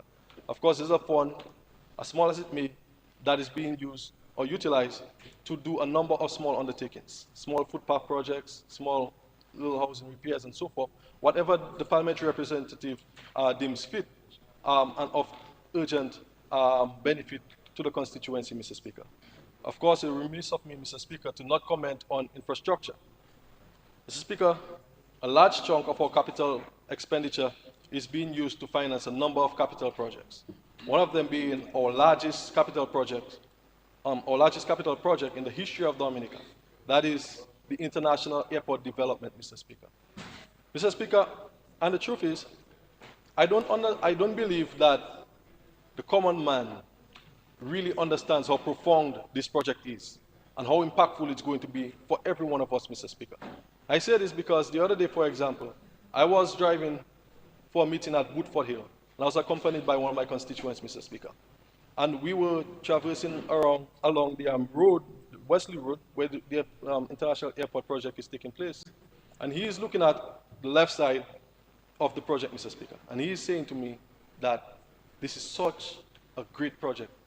I cannot believe such a big project is taking place in Wesley, and this is the first time I'm seeing it. And he was literally in awe, Mr. Speaker, at the amount of land that is being used to develop this project, Mr. Speaker. And I explained to him, yes, great work is going on and so forth, and we're driving. And then afterwards, he turned to the right side, Mr. Speaker, and he said, what is going on there? So I told him, this is also the same project. And Mr. Speaker, the guy who was painted, he was flabbergasted, speechless, that such a big portion of land is being utilized, Mr. Speaker, to with the International Airport project, Mr. Speaker. Mr. Speaker, I say this to say, we are going to benefit exponentially as a result of the completion of this International Airport project. And to be frank, Mr. Speaker, I believe that every single Dominican needs to ready themselves for the opportunities this is going to give birth to. Because this is $1 million investment, $1 billion investment that is being made for the people of Dominica, Mr. Speaker. Mr. Speaker, we spoke about, and one would only begin to imagine, especially in these financially trying times that the world is going through right now, Mr. Speaker, you would believe that government is only spending money on this capital project, Mr. Speaker. But that, in fact, is not true. Because we have what is called coherent leadership, Mr. Speaker, we are also doing a number of huge projects, inclusive of the marina, Mr. Speaker, inclusive of the cable car project, which is nearing completion, Mr. Speaker, which is inclusive of the geothermal plant, which is being developed, Mr. Speaker, ably led by our Honorable Minister of Foreign Affairs, Mr. Speaker, inclusive of inclusive of the 7 schools which are being constructed, Mr. Speaker, and the roads which are being done, Mr. Speaker, the hotels, and all of these things are being done concurrently, Mr. Speaker, with the International Airport project. Mr. Speaker, it's not as easy as it seems. But this government administration, with the leadership of our government, makes it look easy, Mr. Speaker. That is because of the relationships that he has been able to foster over the years. And this is what the world requires now, Mr. Speaker. The world does not require any 50-50 sort of thing, Mr. Speaker. What the world requires is experienced leadership, Mr. Speaker. And we have seen our leader took us out of many unforeseen situations, Mr. Speaker. For example, COVID-19, Tropical Storm Erica, Maria, and the list goes on and on. And that is what Dominica requires at this time. We see our Honorable Prime Minister, Mr. Speaker, as a bridge to our economic prosperity. And every single member on this side of this Honorable House, with no exception, all stand in total solidarity with our Honorable Prime Minister, Mr. Speaker. As a matter of fact, Mr. Speaker, we have all committed to be the pillars to support that bridge to economic prosperity and economic development, Mr. Speaker. I that say that, Mr. Speaker. Yes. It's a central thing. It's a central thing, Mr. Speaker. Mr. Speaker, the Honorable Minister of Finance would have made mention of a what's it called? OK 2 HP facility, loan facility that is being made available to policemen and public servants, Mr. Speaker, receiving a salary under $45,000. And this, once you're successful at applying, you'll be given a 6 months grace period. Mr. Speaker, I want to encourage every single young person to take, and every single public servant, to take advantage of this opportunity. It cannot get any better than this, Mr. Speaker. Mr. Speaker, you take a mortgage.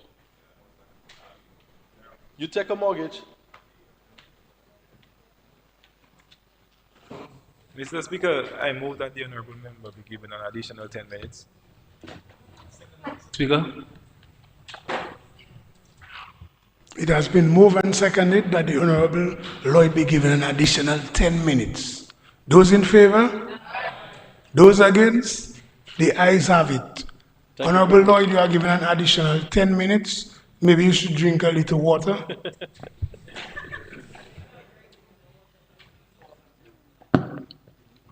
Mr. Speaker, sometimes I get excited when I speak about the great works of the Dominican Labour Party.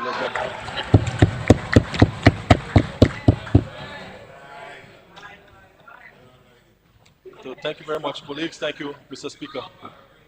Mr. Speaker, so speaking about this loan facility, Mr. Speaker, I believe every public servant should take advantage of this if you don't own a home. So if you want to own a home, this is the perfect time to do so. If you don't want to own a home, you should still take advantage of the opportunity. We're talking about 2%, Mr. Speaker. My encouragement is that you take a $400,000 mortgage, Mr. Speaker, use $70,000 from that to purchase at least 10,000 square feet of land, Mr. Speaker.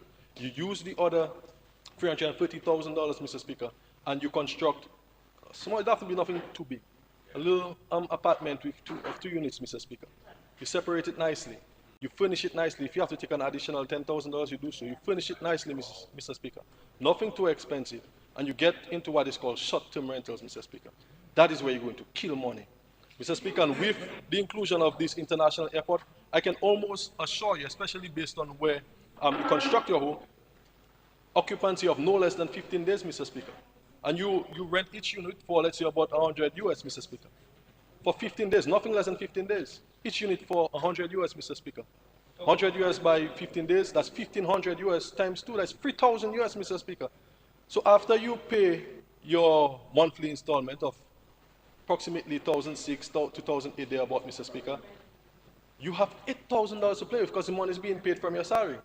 You now have about 8,000 EC to play with, Mr. Speaker, that you can now invest in something else. Again, bring you back to the 300 plus acres of land that is being given to young people, Mr. Speaker. Leased to young people, Mr. Speaker. You can invest in that. You know, so there are opportunities, there are ways you can go about making money, and this is what this government administration is doing with this budget, Mr. Speaker. Presenting opportunities for the people of Dominica. The onus now is on every one of us, and I appeal to my constituents to take advantage of these opportunities, Mr. Speaker. This isn't a government that is going to promise you an increase in minimum wage, Mr. Speaker, by way of grant funding, Mr. Speaker. We're not going to promise you that we're going to ask our partners and friends and friendly governments to give us money to meet an, an increased recurrent expenditure, Mr. Speaker. That is not what we're proposing. We're not going to lie to the people of Dominica like that. We are proposing, Mr. Speaker, working governance, Mr. Speaker, working leadership, working measures that is going to be in the best interest of every single Dominican. Mr. Speaker, of course, I must comment on the greatest constituency in Dominica. Mr. Speaker, I don't say this to sound boastful, but I say this to sound sincere. Mr. Speaker, great things have happened in the recent year in the St. Joseph constituency. Of course, currently, Mr. Speaker, we are hosting what is called the Honorable Darren Lloyd Football League 2025. Mr. Speaker, I'm sure you can attest because you have patronized this league. I want to thank you for your patronage, Mr. Speaker, that this is one of the best leagues that Dominica has produced. Mr. Speaker, we have seen the amplification of skills, existing skills and talents among our young men, Mr. Speaker. We have discovered new skills. That's been extremely exciting. We have seen majority of Dominica in St. Joseph during the finals, Mr. Speaker. We've seen the patronage of the likes of Senators Victor and Vidal, Mr. Speaker. Of course, our Minister of Youth and Sports, Mr. Speaker. The Minister of Finance, and the list goes on and on and on, Mr. Speaker. But you get the point. So, Mr. Speaker, so this league is extremely beneficial to the St. Joseph constituency, more than just to the young men, but to those who patronize the league, Mr. Speaker, to the fans, to the vendors, Mr. Speaker. So it is of profound benefit to everyone, Mr. Speaker. And we're very happy to host this league, Mr. Speaker. And this league will not be possible without the intervention of this government administration, without the intervention, Mr. Speaker, of the rehabilitation of the playing field in St. Joseph, Mr. Speaker. Contrary to what is being said, that and I believe that the honourable member of Marigot, Mr. Speaker, heart is in a good place. And I'm very happy that he supported the budget, Mr. Speaker. And I believe that he can make an exceptional parliamentarian. He possesses the respective qualities, Mr. Speaker. He has a little kicks and so forth. But I just believe he needs to be guided, Mr. Speaker. Which is why it is our duty to teach him, Mr. Speaker, and to educate him, Mr. Speaker. This government is doing a lot when it comes to youth and sports in Dominica. And if we will listen to the same budget, Mr. Speaker, I am sure that you can attest to these words, Mr. Speaker. We're not talking about lighting the Windsor Park Sports Stadium, Mr. Speaker. This is something that is being done as we speak. This project is going to cost approximately $13.9 million, and I stand to be corrected, Mr. Speaker. Foundation works have already started. I stand to be corrected, Mr. Speaker. Mr. Speaker, we've seen dozens of light and playing fields being lit all across Dominica, Mr. Speaker, and rehabilitated. Of course, St. Joseph is one of them. This is why we can host this league today, Mr. Speaker. So, Mr. Speaker, we're very appreciative of the support of this government administration, and we continue to develop sports and the young people of Dominica with this sort of initiatives. Mr. Speaker, of course, we have addressed a long-standing issue in the Hillsborough Garden Roads. It is a concern of the residents there. They have spoken to us, and their concerns and grievances did not fall on deaf ears, Mr. Speaker. I would take it to Cabinet on a regular basis. I would have taken it to the Honorable Prime Minister. Mr. Speaker, the Prime Minister himself, more than just listening to the concerns, he accompanied me to Hillsborough Gardens to see for himself, Mr. Speaker. And this once long-standing issue is no more, which just goes to show, Mr. Speaker, everything happens in its time. The truth is, every single country is feeling the brunt of economic strain because of the externalities which continue to confront the world, Mr. Speaker, both man-made and otherwise. And we are trying our best, Mr. Speaker, to solve the problems as they come, Mr. Speaker, in ways that we think would be in the best interest of Dominicans, Mr. Speaker. Of course, as we speak currently, government is addressing road failures all across our great nation, inclusive of St. Joseph and our constituency, Mr. Speaker. Over $2 million is being spent in my constituency alone to address road failures, Mr. Speaker, in the areas of Layu, St. Joseph, Bells, and Penrise. Layu, road failure is no more. It is solved in its entirety. St. Joseph is 99% done. We just need to surface the road nicely now. Penrise is around 99% completed as well. Same thing, just to surface the road.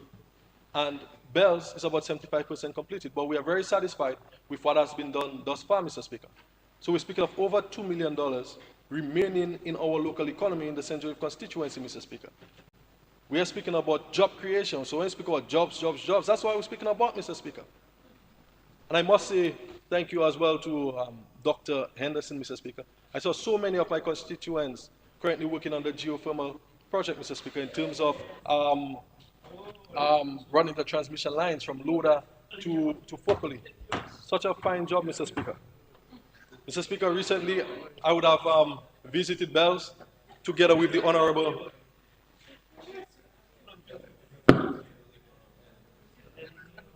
Mr. Speaker, recently I would have visited Bells together with the Honorable Prime Minister and a number of my colleagues, where we visited a few critical areas in Bells, Mr. Speaker. And I must extend my deepest gratitude to the residents of Bells. I think they are some of the finest and most patient people in all of Dominica, Mr. Speaker. So we would have visited the playing field in Bells, and the Prime Minister would have given the commitment, myself and the Minister of Sports would have given the commitment to rehabilitate the Bells playing field, Mr. Speaker. And more than just a commitment, I am very proud to say to this Honorable House that works have already been started on the playing field in Bells, Mr. Speaker. It has been graded.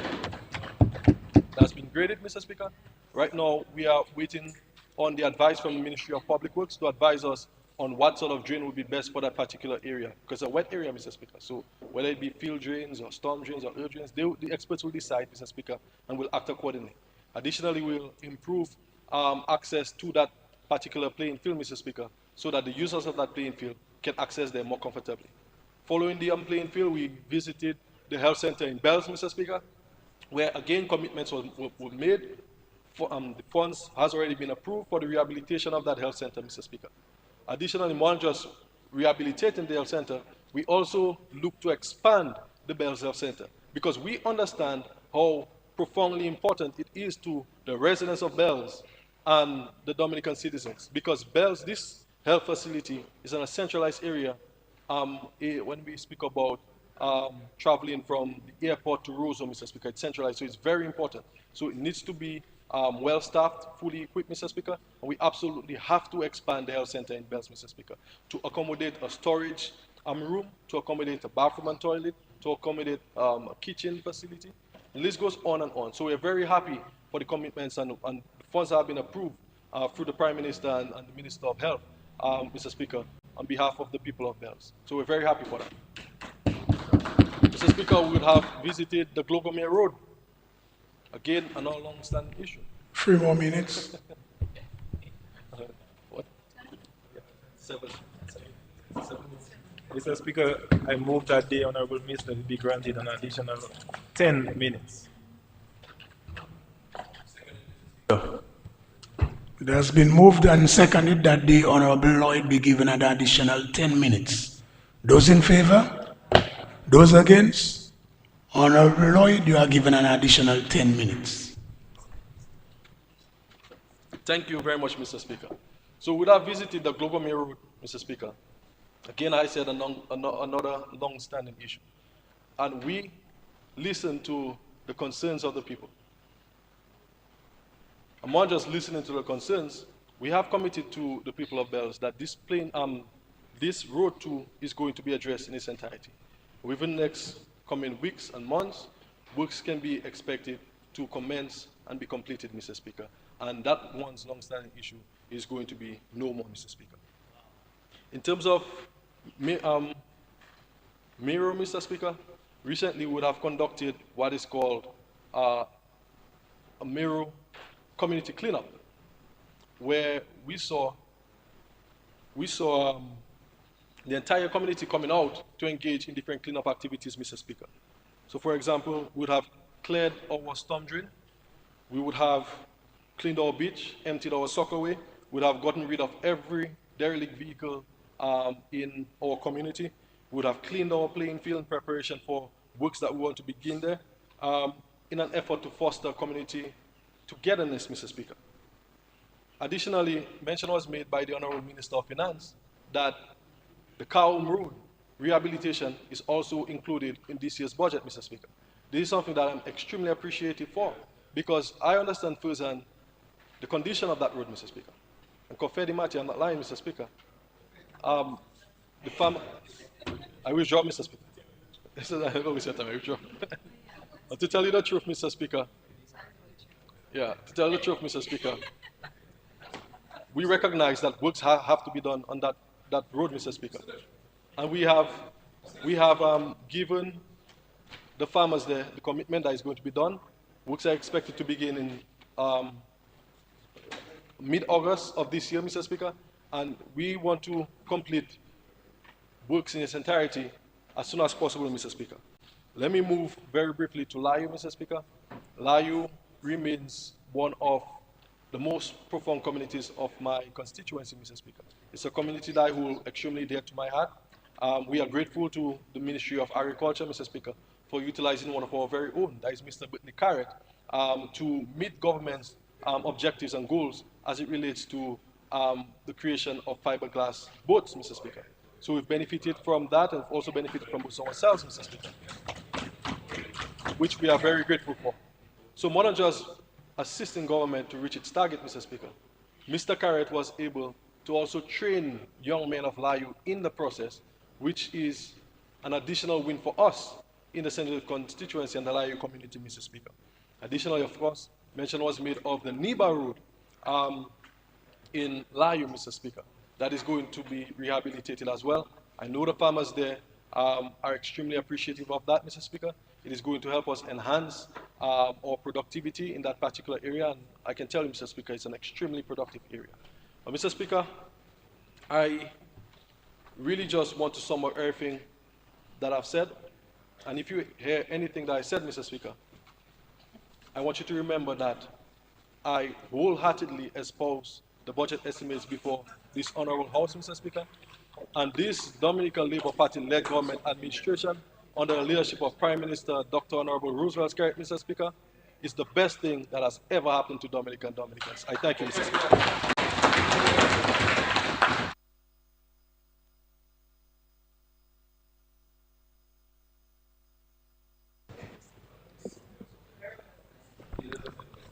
Yes, Honorable Joseph, you may proceed. You are recognized.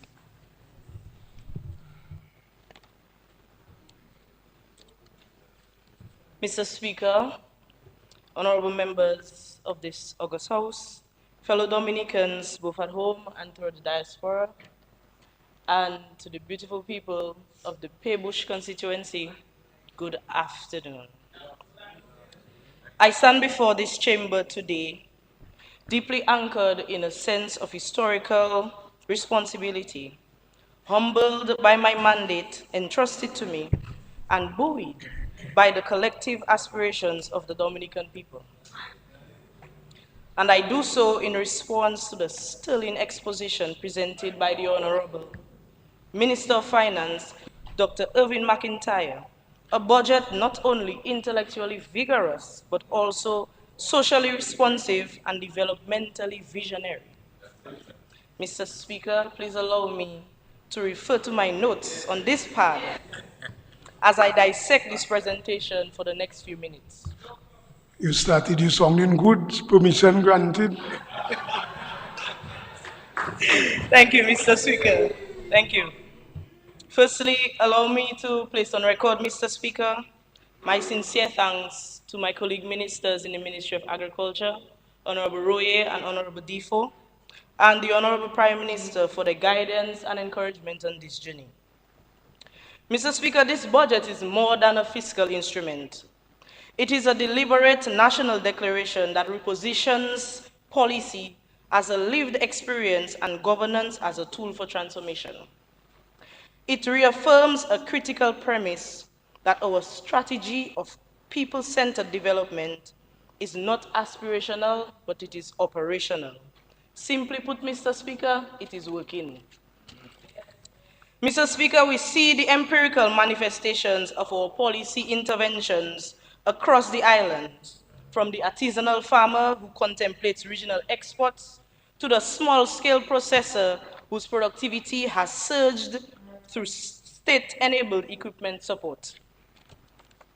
We observe it in every child, in every elderly who now walks on paved footpaths and eat healthy meals daily. These are not abstractions, Mr. Speaker. They are tangible outcomes. But Mr. Speaker, let me speak a little more to my responsibility in the Ministry of Agriculture. And everybody know what that is, right? Agro-processing, right? Right. Youth in, um, youth in agriculture and agriculture at schools. Mr. Speaker, we are advancing a value-based agricultural economy, a sector that lies on the confluence of agriculture, innovation, and enterprise. As the Parliamentary Secretary, I can attest that agro-processing constitutes a cornerstone of our evolving national economic identity. Mr. Speaker, teas, oils, sauces, creams, soaps, liquors, even plantain chips, delicacies, and so much more. This fiscal year has produced material results. 55 agro-processors have been upskilled in critical areas such as hazard analysis and critical control points standards, safe packaging, and label protocols. 120 out of 250 processors have satisfied the criteria for targeted equipment and cash interventions. Mr. Speaker, just a few days ago, 29 processors were handed cash grants to invest in and continue to grow their businesses. Mr. Speaker, not $500, not six, not seven. Mr. Speaker, 10,000, 15,000, 20,000. 22,000, 30,000. Larger shesh, according to my constituent. Mr. Speaker, a diverse array. Translate Laja Shesh. Larger shesh means dry cash, dry money. So the cash dry. Cash dry, not wet, dry. Mr. Speaker, a diverse array of functional food and wellness products, including coconut derivatives, sea moss blends, turmeric concentrates, and honey infusions, have benefited from technical assistance. Strategic partnerships with multilateral organizations such as ICA, FAO, WUSC, and the Caribbean Development and World Banks have facilitated knowledge transfer, capital infusion, and laboratory-backed innovation. Special mention of the Chinese technical mission who continue to support and advance our mission for this sector. Mr. Speaker, these successes constitute the scaffolding of a larger ambition. And I don't have to do the maths I did a couple years ago, but Mr. Speaker, I will just say our goal of reaching $700 million contribution to GDP in agriculture is not impossible, and we are well on our way. Mr. Speaker, we are actively pursuing the conceptualization and establishment of the National Agro-Processing Innovation and Production Hub. This facility will offer a vertically integrated platform encompassing 1, certified small batch production zones, a shared service model for packaging and bottling technologies, continuous professional development in export compliance, digital branding and global trade facilitation, and access to climate-resilient logistics and storage infrastructure. Mr. Speaker, we envision Dominica as a Caribbean leader in climate-smart agro-industrialization, where each export of each product bears not only economic value, but cultural narrative. Mr. Speaker, not too far ahead, we will embed agro-processing literacy within the secondary and tertiary education curricula, design specialized entrepreneurship labs for rural women and youth, promote cooperative governance models, and standardize regionally recognized certification systems to facilitate external market penetration. Mr. Speaker, I'm an agro-processor, and I can safely say that agro-processors are no longer marginal actors. They are catalysts of industrial diversification and rural revitalization. Mr. Speaker, we have made great strides as it relates to our cannabis industry. And my senior minister will elaborate on this a little more.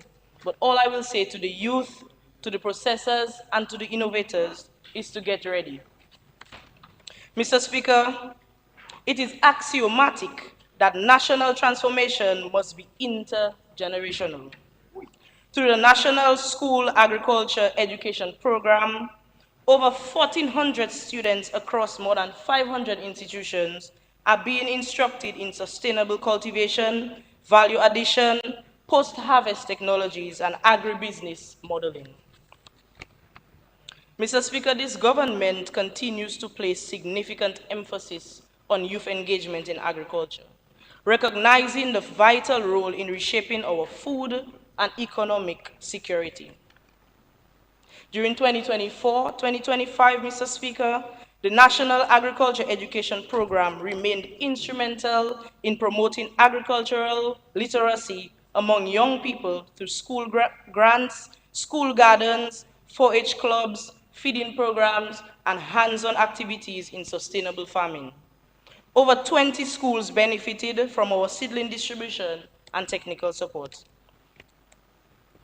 Very, very, very importantly, Mr. Speaker, in February of 2024, the National Association of Youth in Agriculture underwent reform to deepen youth involvement by expanding training, leadership, and entrepreneurial opportunities.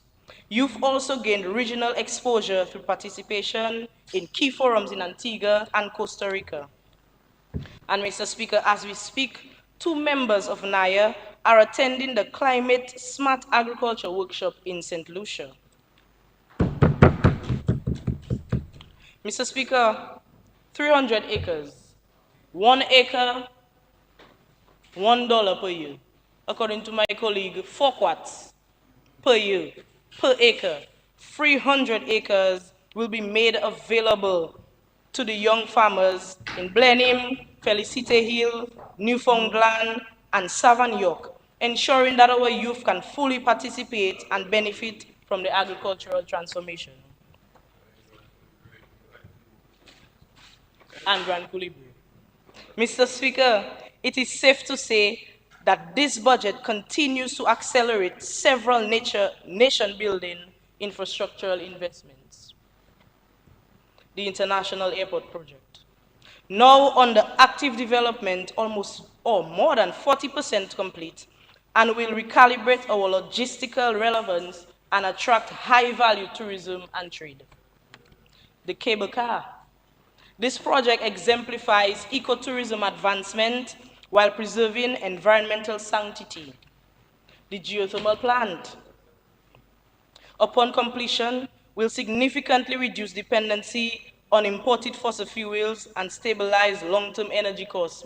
Honorable Henderson, I didn't hear you. Yes? Yes, okay. The Portsmouth to Hatton Garden Road project will integrate the rural northern production zones into regional markets, facilitating economic spillovers. The Marina and Cruise Port will revitalize Dominica's maritime economy through strategic expansion into the blue economy. Mr. Speaker, these projects are transformative, not performative. They represent structured economic shifts and long-term resilience building. Fellow Dominicans, I will say it again, it's working. And now, Mr. Speaker, the work in the Paybush constituency continues.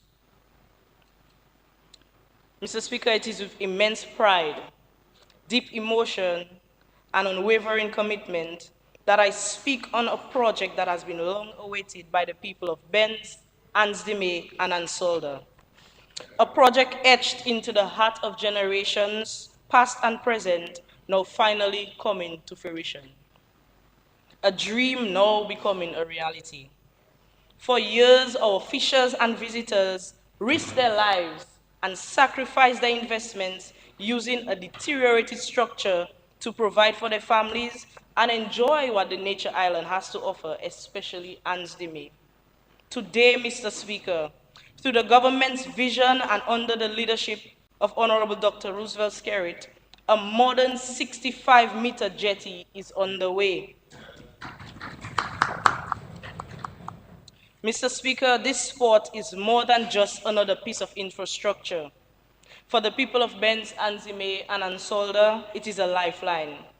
It will revitalize our fisheries sector, create new jobs and business opportunities, support disaster preparedness and emergency response, and encourage marine tourism and small business growth.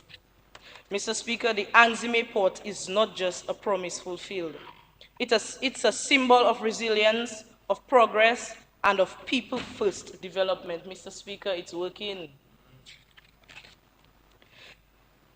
Mr. Speaker, the Paybush Water Project, a long-standing challenge, is now being executed almost 95% complete.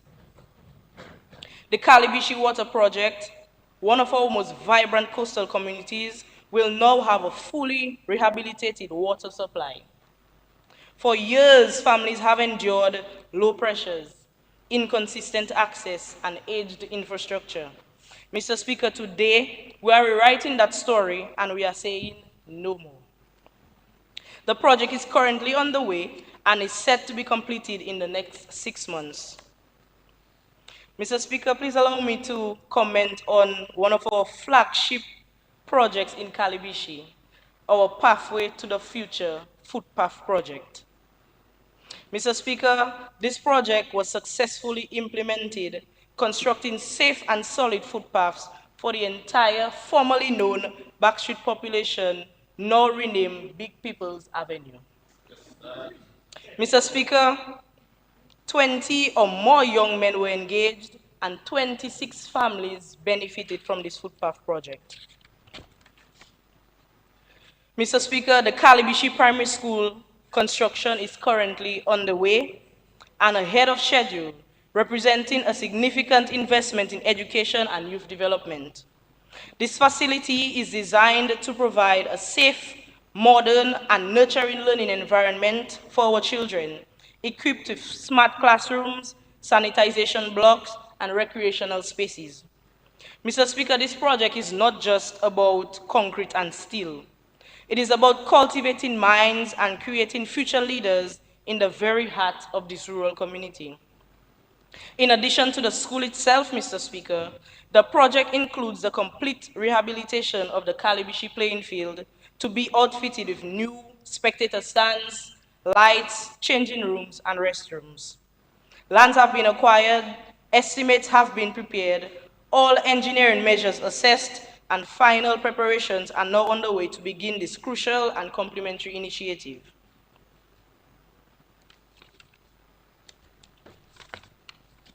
Mr. Speaker, the Paybush housing development is currently progressing smoothly through its implementation phase and will address long-standing housing needs by providing resilient, climate-smart homes to the residents of Paybush. Mr. Speaker, 16 housing units are earmarked for completion in the fiscal year and promises to restore dignity, safety, and economic relief to constituents who have endured inadequate living conditions for far too long. Our Let's Grow Backyard Gardening program continues to institutionalize food sovereignty at the household level with the provision of seedlings and inputs impacting over 200 households across the constituency. Mr. Speaker, the National Employment Program, with interns across sectors, contribute well over 150,000 EC dollars monthly into our local economy. I want to take this time to recognize the members of the beautification team whose efforts may be quiet but are definitely impactful. We say thank you. Mr. Speaker, our National School Feeding Program, our uniform and book grant schemes remain in effect in the Paybush constituency. Many more can be highlighted at this juncture, Mr. Speaker, but all I will say is that it's working. Mr. Speaker, the empirical narrative is incontrovertible. Our policy interventions, backed by this flawless and people-centered budget presentation before us, are generating outcomes. The upward trajectory in micro-enterprise registration and expansions, improved literacy and nutrition indicators among school-age children, and enhance access to essential services and transportation infrastructure collectively reinforce our thesis that it's working. Mr. Speaker, may this House and the wider nation not lose sight of what has been built, nor of what we are still building. Mr. Speaker, I want to take this time now to speak directly to Dominicans and my constituents. To my constituents of Paybush, Benz, Ansdime, Ansolder, and Kalibishi, we must not become complacent. We must not take for granted the progress which we have diligently toiled and which we shall sustain in the years ahead. Only a short time ago, our roads were unpaved. It would take me about 3 hours to get to Roseau. Our water intermittent, our schools lacking proper facilities, and our dreams constrained by geography. Today, Mr. Speaker, thanks to the shared vision and our collective action, we drive on asphalt highways. It takes me about 1 hour, 20 minutes to get to Roseau from Benz. We turn on taps that run clear. Our children attend modern classrooms, and our youth see entrepreneurial pathways in every sector of the economy. In the very near future, Mr. Speaker, once our international airport, our cable car project, the geothermal plant, and our East Coast and Northern Road projects are fully realized, Dominica will stand transformed. A gateway for trade and tourism, a model of renewable energy independence, a nexus of regional commerce, and a showcase of climate-resilient infrastructure. Yes, Mr. Speaker, the projects require patience and tolerance for temporary discomfort, road diversions, construction noise, dust, mud, and adjustments to new processes. But let us remember, development demands sacrifice.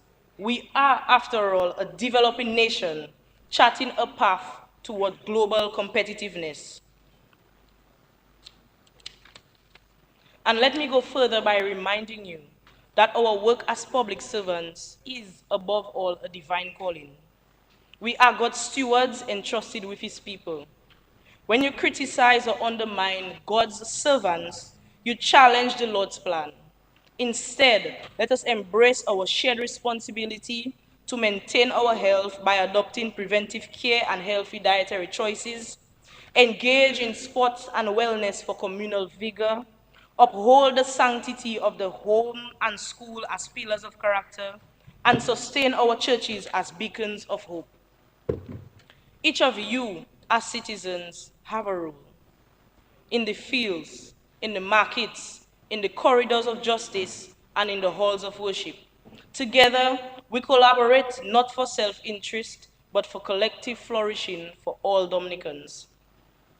And Mr. Speaker, as I conclude, in a recent dialogue with the Honorable Prime Minister, he shared with me the following conviction. The best is not merely imminent, it has already commenced. In other words, the best is not yet to come, it is already here. And Mr. Speaker, between you and me, I find deep resonance in those words. I have witnessed the quiet resolutions in classrooms, in gardens, in community meetings, in the newly paved streets. I have heard the voices of young people no longer cynical but activated. I have stood in the middle of a village project and felt the tide of collective empowerment rising.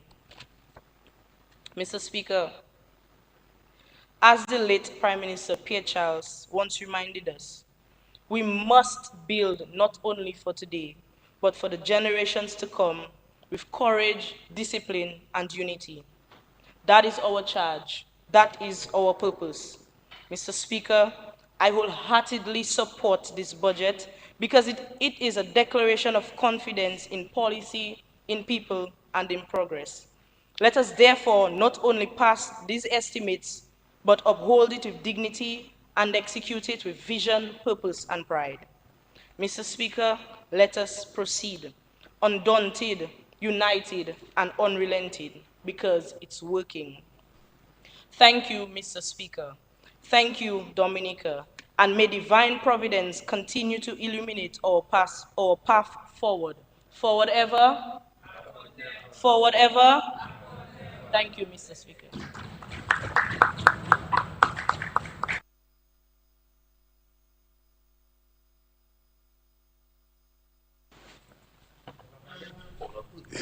Yes, Honorable Lockhart, Hippolyte, you are recognized. You may proceed. You recognize me Yes, I recognize you. in my color purple. Yeah, you can proceed. You can proceed. Proceed. You making a statement in your colors? Yes, Mr. All Speaker. right, okay, proceed. Yes. Thank you very much, Mr. Speaker. I want to wish the great people of the Roseau South constituency, a constituency that is very diverse, very large, 15 hamlets, Mr. Speaker. I want to wish them a very pleasant good afternoon. But before I delve into my presentation this afternoon, I really want to commend the Honorable, not Dennis Charles, but Anthony Charles, the leader, not acting, but he's in waiting. In waiting. I want to say that I loved his presentation earlier, Mr. Speaker. It had a lot of substance, but there are times we have to guide you and you have to be a bit more knowledgeable of the things that we as a government are doing. And we on this side, we will help you and will guide you because you're a very humble individual.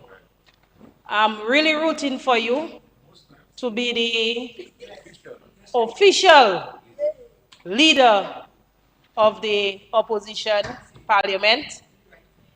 I would like Honorable Paul to do the right thing, Mr. Speaker. Honorable Anthony Charles this morning several times pleaded with her. And Mr. Speaker, interestingly, when I walked out during the lunch break, he even gave her a ride. And she had the audacity to call me, you know, Mr. Speaker, to show me she on board, Mr. Speaker. So things are working out. Things seems to be working out. And I'm hoping by tomorrow, Honorable Paul, we can get the letter. Okay, we can get the letter that Honorable Anthony Charles will be the new leader of the parliamentary opposition. All in favor? Aye. All right, Mr. Speaker. Mr. Speaker, permission to just go through my notes. Permission granted. Thank you, sir. So, Speaker, this year's theme, Balancing Resilience, Development and Fiscal Discipline for Sustainable Growth, I believe is quite timely and appropriate. I rise not just as the voice of Roseau South, Mr. Speaker, but as a proud Dominican, entrusted with the sacred responsibility of bringing hope, clarity, and accountability, Mr. Speaker, to this honorable House. At this moment, the EC $1.3 billion budget is not simply about numbers. It is about purpose. It is about priorities. And it is about the people. It's our duty, Mr. Speaker, as members of Parliament to ensure this budget is understood, explained, and translated into real development outcomes. This budget is not for only the economic technocrats. It is for the farmers in Girodale and Egliston, our fisher folks in Newtown, our nurses in Castle Comfort and Wallhouse and Emsall, our small contractors in Kings Hill, residents of Lubier, and our single mothers in Bath Estate, and all the people of Roseau South and all Dominicans. Mr. Speaker, budget, it is really a social contract. And in this case, I am proud to say that the 2025-2026 budget, which was so eloquently presented by the distinguished Honorable Dr. Irvin McIntyre from Trafalgar, Mr. Speaker, the Valley, offers a progressive, inclusive, and resilient blueprint for national transformation and hope, progress for all Dominicans, Mr. Speaker. So many times, Mr. Speaker, I've heard the opposition say that this Dominican Labour Party has been there for too long. There are things that should have happened already. But Mr. Speaker, some people, I don't know where they were 25 years ago. If they were on Bird Island, if they were just ignorant of the facts, Mr. Speaker, or just plain mischievous and malicious. And some of my colleagues earlier on spoke about the challenges that this Dominican Labour Party faced in the past. And it doesn't hurt to belabor the points and to reiterate some of the points that have been made. Mr. Speaker, I recall between 1995 and 2000, and when this Dominican Labour Party took up the reins of office in 2000, the economy was on life support, Mr. Speaker. Life support. In shambles. We lost 2 prime ministers as a result of all the pressures from the economy, Mr. Speaker. We used to hear of computer breaking down. Salaries could not have been paid on time. My colleague, and he wouldn't mind if I call his name, Mr. Speaker. He's an ambassador now to Cuba. Ian Douglas, His Excellency, said to me as a new parliamentarian that things were so bad, Mr. Speaker, that the cabinet at the time was even thinking of imposing a bicycle tax. Bicycle tax. Look, the Honorable Henderson is telling me that it went to Parliament. Things were bad. So when this Labour Party took up office, we first had to stabilize the economy. Mr. Speaker, imagine me just started working at the Dominica State College as a cashier. Had to pay 5% stabilization levy from my little $1,000 I was making, Mr. Speaker.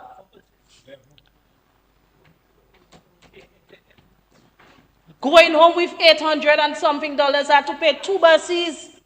One from Lubia to Tong and one from Roseau to Stock Farm. It was hard at the time, Mr. Speaker. 2 buses, 5% levy. Then we faced the trough system during the Christmas time. Then Tropical Storm Erica, Hurricane Maria, COVID-19. Look now, the Ukraine-Russia war, Mr. Speaker, that has caused serious inflation across the world. And so this is where we are, Mr. Speaker. This is what transpired.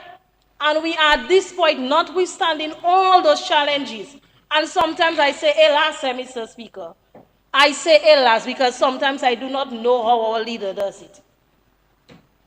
From one disaster to the next. And we are still standing, Mr. Speaker. Still standing. Building a massive international airport in Wesley. A marina in Portsmouth. Cable car in the valley. And look, the guru of energy is in front of me, the Honorable Vince Henderson, the guru of energy, doing geothermal, Mr. Speaker. That will reduce the cost of doing business in Dominica. Major capital projects that we are undertaking, notwithstanding all those challenges. Salaries are being paid on time. Nothing about computer breaking down, Mr. Speaker. NEP workers are being paid on time. Nothing about computer breaking down, Mr. Speaker. People see their salary slips way in advance of payment. And so we have managed to ride the waves, Mr. Speaker. And this Dominica Labour Party is undertaking transformational projects that will propel the economy, that will grow the economy, that will make the lives and the livelihoods of all Dominicans better, Mr. Speaker.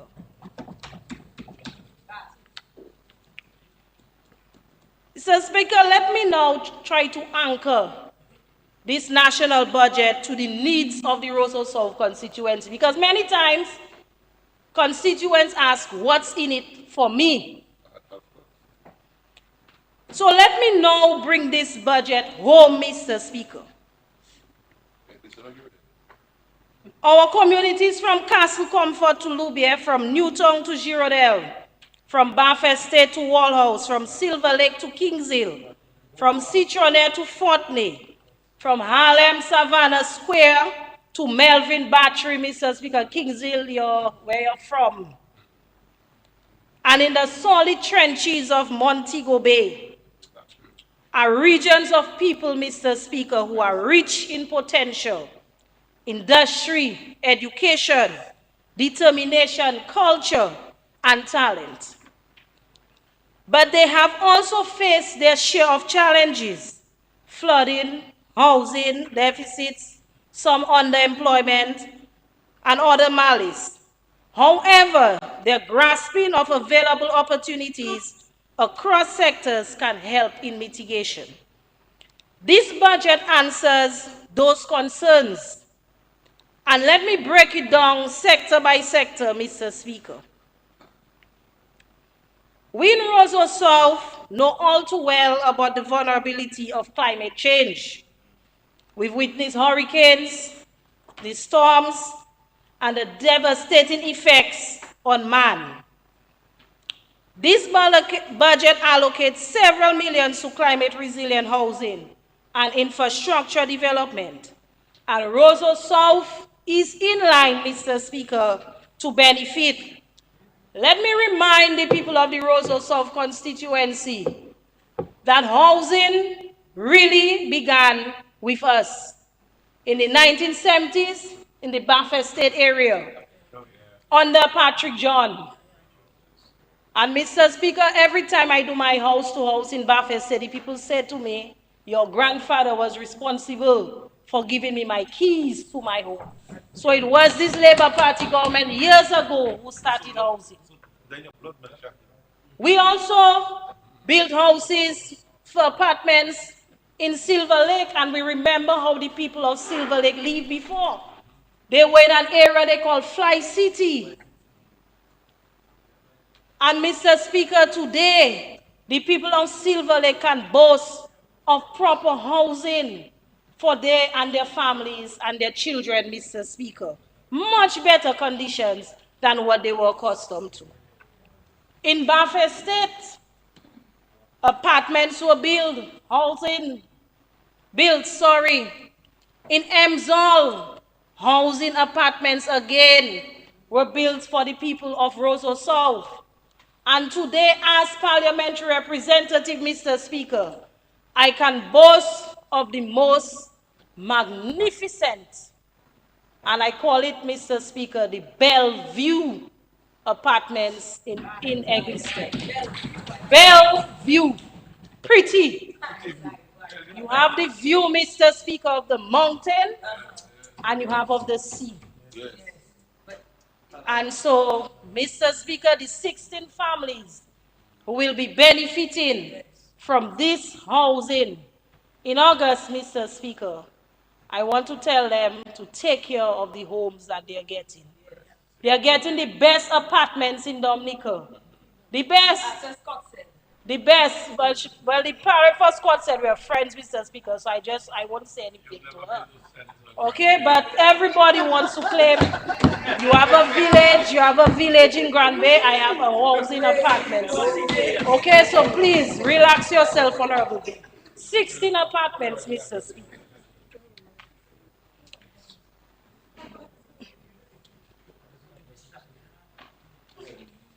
Mr. Speaker, I want to speak to the 2% housing.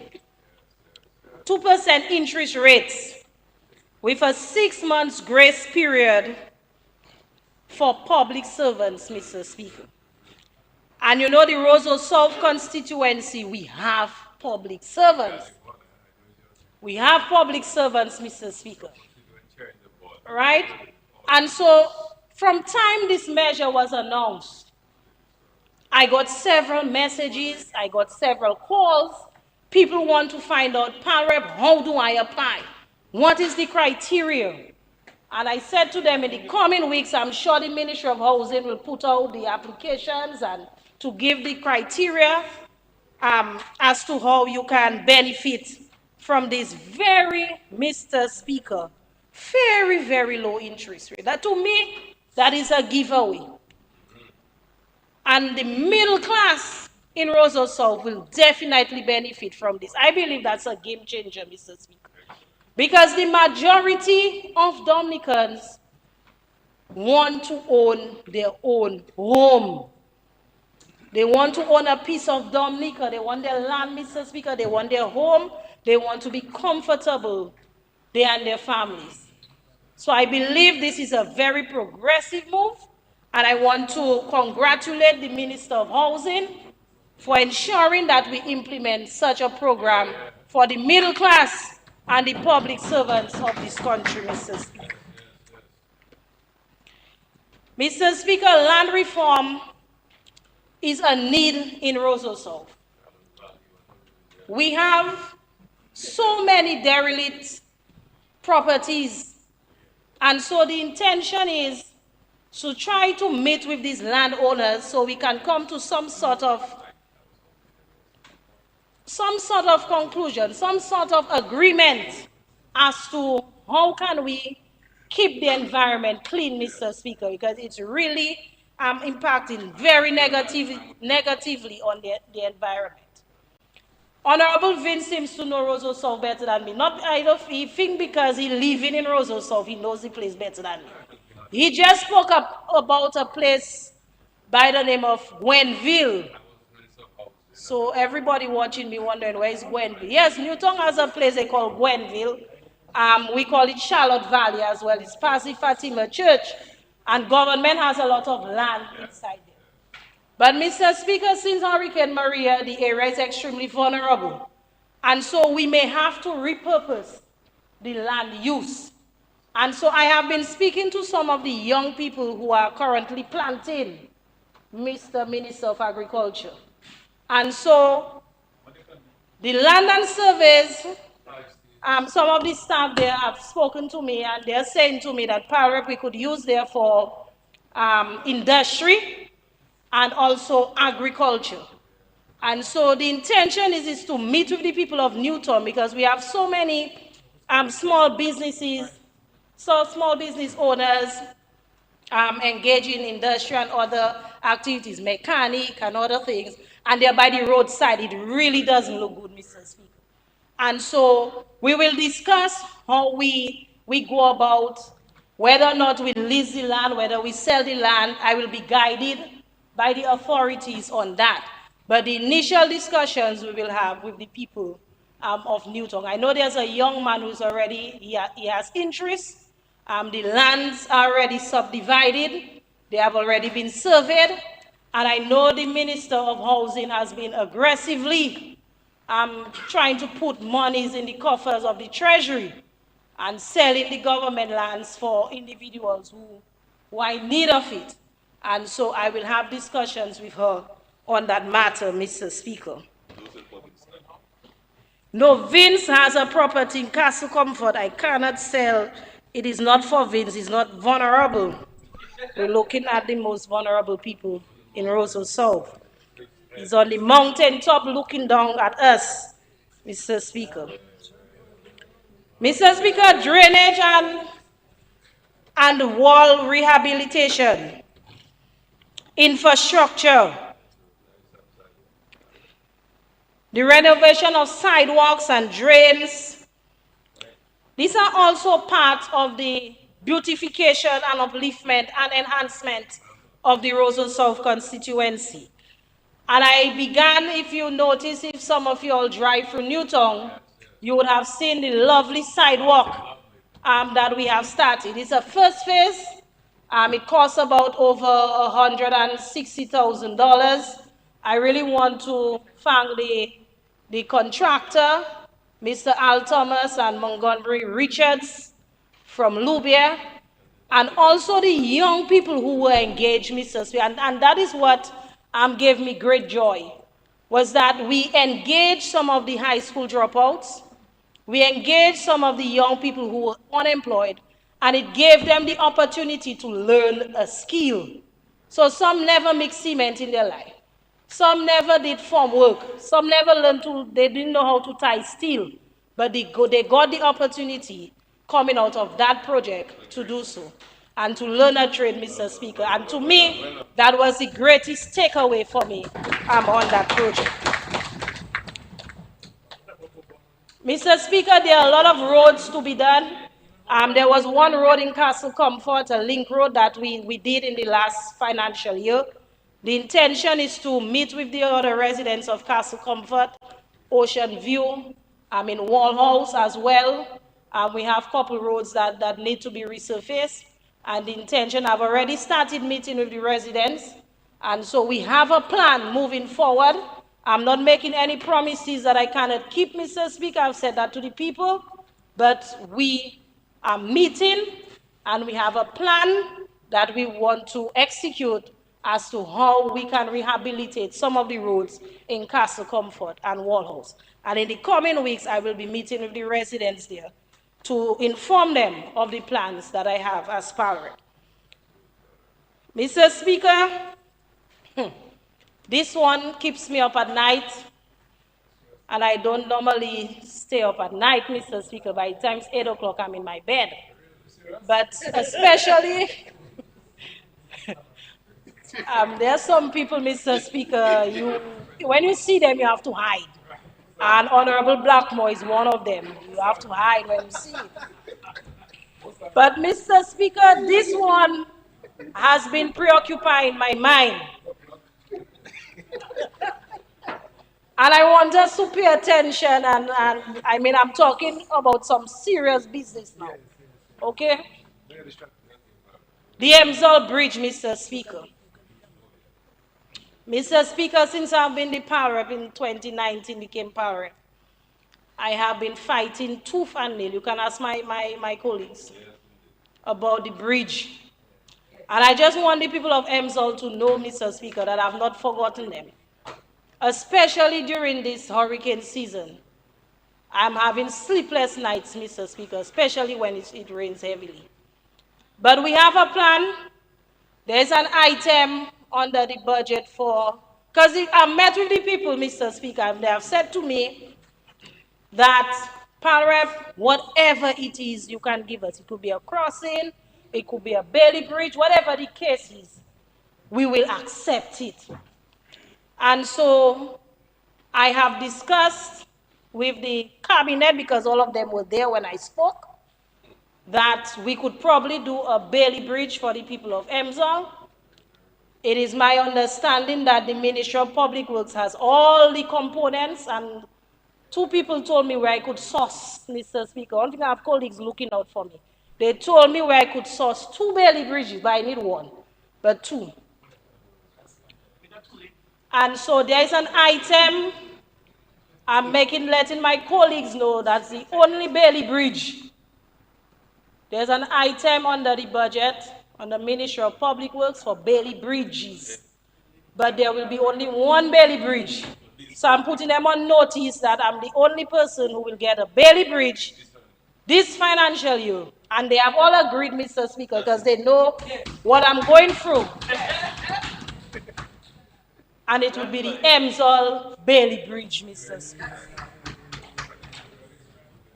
Putting them on notice.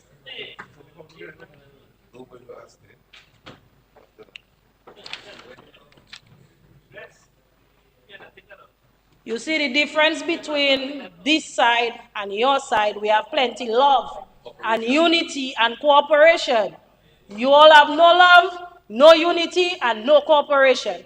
We have Honorable Anthony Charles, who was pleading Not one of you all can try to talk to Honorable Paul to tell her to give the young man a chance. Not one of you all.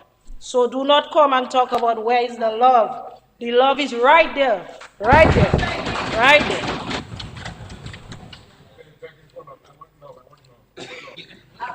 And Mr. Speaker, plenty love from my constituents, I can tell you that. Yeah, Roseau South. Don't try anything around there. You'll be in problem. Honorable. Mr. Speaker, I know the people of Egliston. They have been complaining a lot about their main road. We did a section of the back road in Girodale so they could have better access to Egliston. But they're still complaining about the main road. And I understand.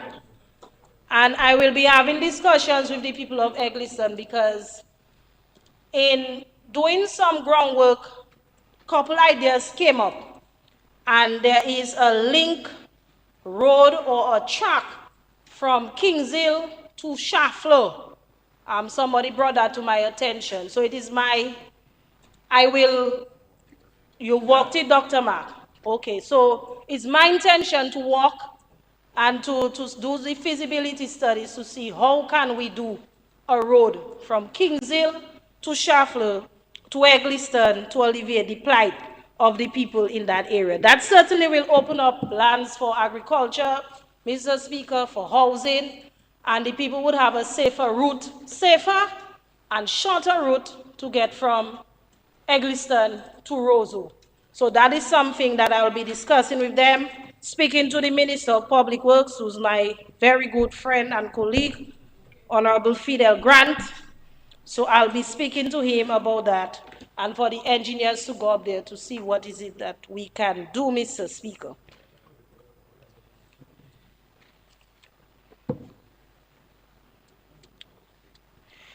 Mr. Speaker, the budget responds to the cry of our people for jobs, contracts, and business support. The allocation of several millions in small business financing, entrepreneurship support, and innovation grants through the MSME unit and Dexia Reboot program must be directly accessed by our cosmetologists and barbers in Newtown, market vendors in Girodale and Egliston and Kingshill, catering entrepreneurs in Loubier, Citron and Newtown, construction tradesmen in Bath Estate, fisher folks in Loubier and Newtown, contractors in Kingshill and Fortney. I will work with the Ministry of Trade to ensure Roseau South entrepreneurs receive equal and timely access to these grants and capacity building programs. I also welcome the labor-intensive public works program that will provide maintenance contracts for drains, sidewalks, and public spaces in Roseau South. This is how, Mr. Speaker, we restore dignity through labor. The 107 million allocated to education must mean something tangible in Roseau South. We as a people must strategically position ourselves at every level to take full advantage of these measures. My open door approach, my passionate interest in people's holistic and sustainable development means that I shall facilitate your desire to develop yourself and your family. The Roseau Youth Skills Center on High Street, Newtown on High Street, is offering training in tiling, computer science, information technology, electrical, solar tech, and hospitality, and other programs. These are linked to many sectors such as businesses, entrepreneurship, digital economy, agriculture, and tourism. The expansion of the early childhood education support is important for building a secure platform for human resource development. Your government's continued provision of school uniforms, stationery, laptops, connectivity tools at primary, secondary, and tertiary institutions for our students remains a key priority. Mr. Speaker, some critics will cry and they like to cry, especially those on the other side. New taxes. But the highway maintenance levy, the ecotourism pass, and the visitor processing fee are not arbitrary burdens. They are targeted, they are fair, and they are necessary. The EC $100 per year for private vehicles is equivalent to 27 cents per day. It is less than a bottle of water. Yet, it will contribute significantly to safer and better roads. The US $30 visitor fee and ecotourism pass will strengthen our tourism infrastructure and are standard in most eco destinations. Mr. Speaker, I had a conversation with a young lady who visited St. Lucia 2 weekends ago.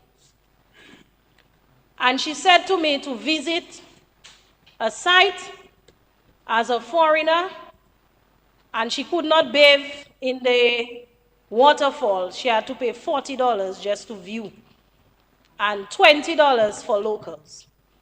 In Dominica, we don't charge locals anything. People get to bathe and to bask and to enjoy all in all our sites, not just view. And the fee is very minimal. So, Minister of Tourism, I want to congratulate you on that move. And we have to make people understand that our sites are our treasure, and we have to protect it at any cost. But, Mr. Speaker, more importantly, the government is showing compassion. VAT and duty removed on key food items. Exemption for residents for tourism fees. Support for backyard gardening and local produce. So even if, Honorable Charles, you spoke earlier about the health hazards of eating corned beef and sardine and tuna and all these other thin stuff, we recognize that a lot of our people consume those things. So as a result, we have given a relief for 6 months.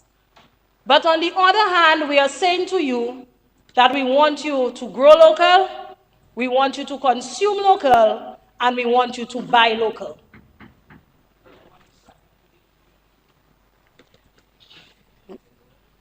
Honorable pumpkin you eating, you brought a whole pumpkin for me. You don't eat sardine, Honorable Alfred Pumpkin, you brought a whole pumpkin for me.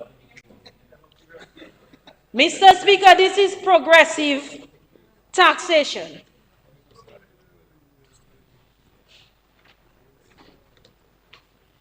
The marijuana cannabis industry, Mr. Speaker. I do not smoke, I do not buy marijuana, but I am in full support of the measures that were spoken about for the cannabis industry. And Mr. Speaker, if you know the hamlet of Girodale and Egliston and Shafler, Mr. Speaker, what people can benefit from because the soil that we have up there is so rich. Very rich soil, Mr. Speaker.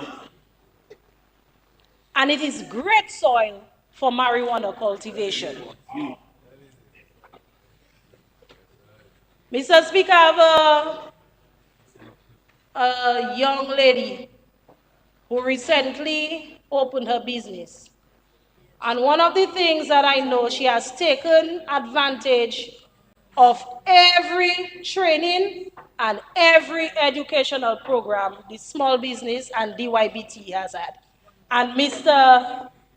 Honorable Roll is nodding his head because he already knows who I'm speaking of. And that is Shelley's Bell from Girodale, Mr. Speaker. She has a business name, 20-gram services. 20 grams, Honorable Blackmore, you can arrest people. I know Your head is on your police. All you want to do is arrest. But we pass the legislation, you can't do that. 20 grams. Mr. Speaker, I'll bring samples for him. Because I'll bring samples for him, Mr. Speaker. Because I know his job is not an easy one with all these guns and violence and so. So when he goes home at night, his wife can give him a nice rub down, Mr. Speaker, with some of the 20 grams.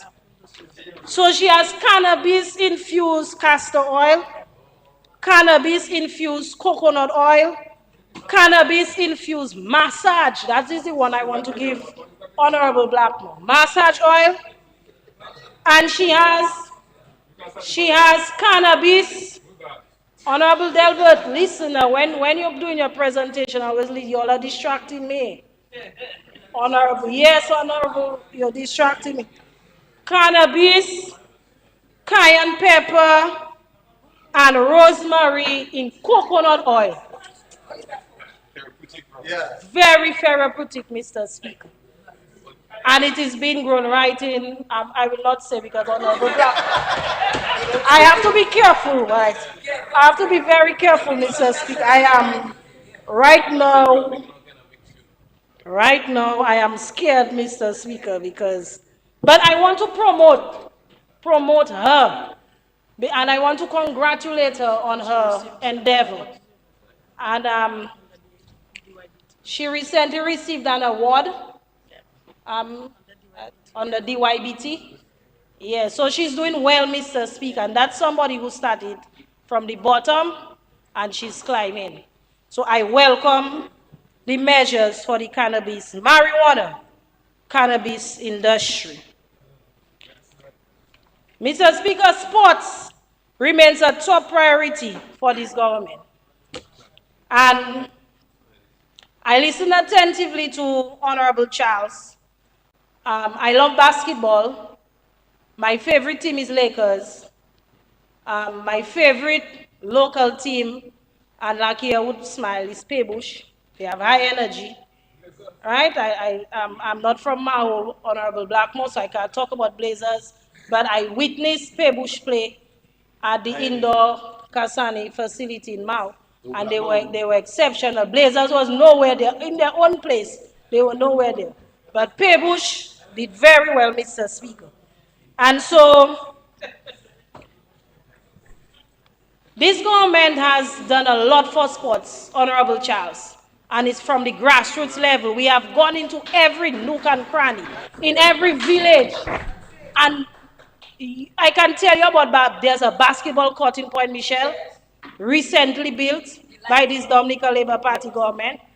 In Baffin State, we have a multi-purpose, so we have, you know what they call the reversible rims, netball and basketball, we have that. In Thibault, basketball court was rehabilitated. Paybush has their basketball court as well. In Vegas have also. So they are in, as for Bellevue and Pichle, right? The Valley have basketball. So we have court.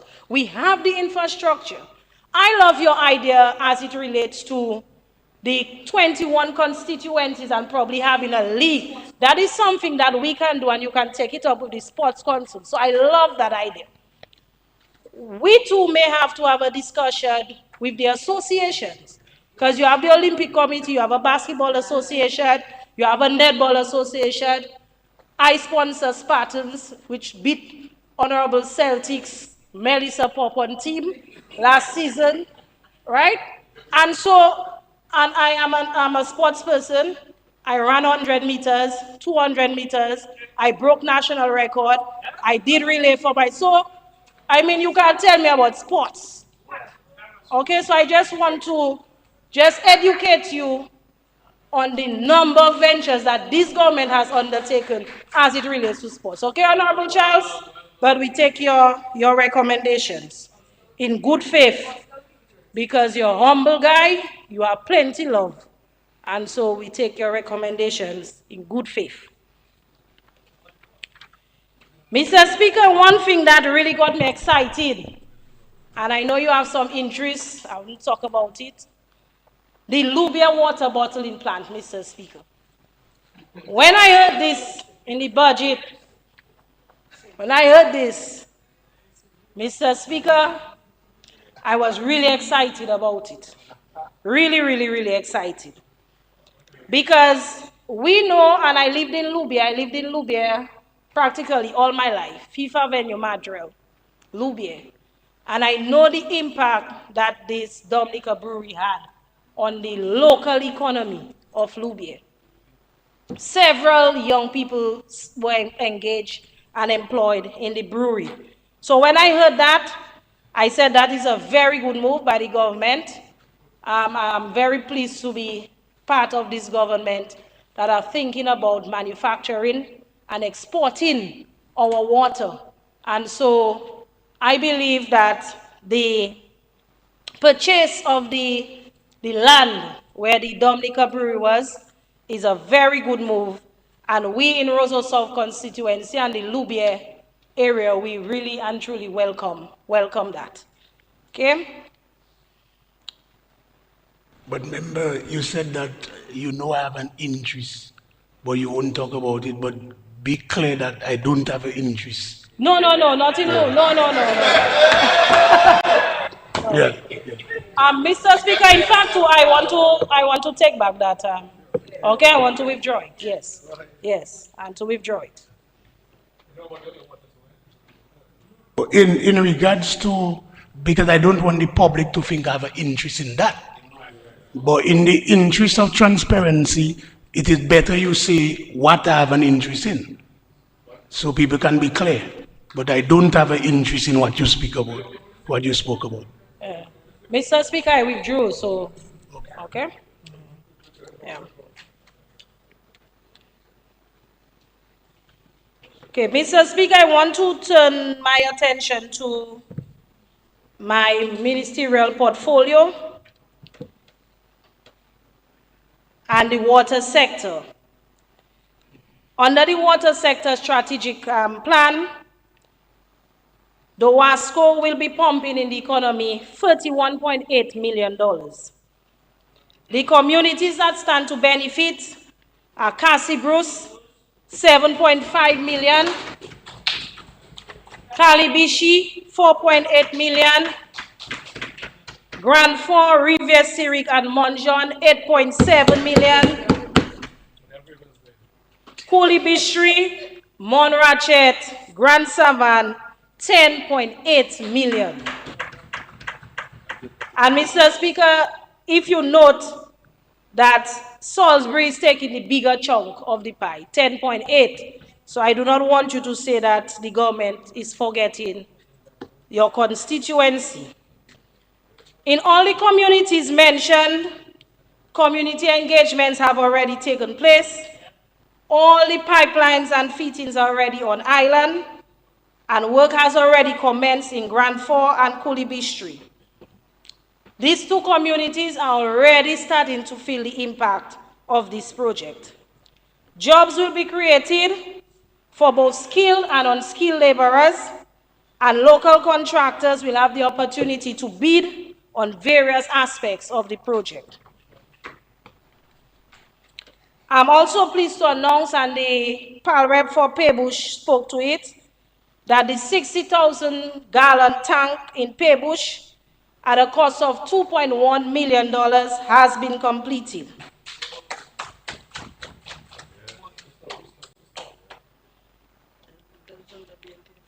Yeah.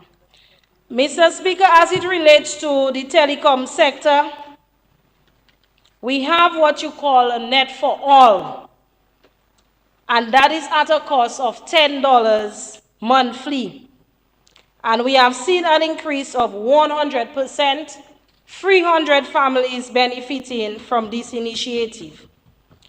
It is at a highly concessionary rate to the families, but we spent $500,000 on net for all, and this will continue. The NTRC as well is trying to make technology a bit more exciting, and we normally hold an annual Tech Expo.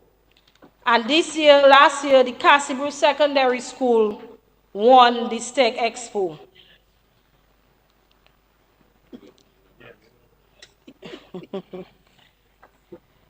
Mr. Speaker, as it relates to the EC bill, the legal committee and the NTRC met, and we are finalizing the drafting of the EC bill, and we're hoping that the cabinet paper will be prepared and that we can take it to Parliament.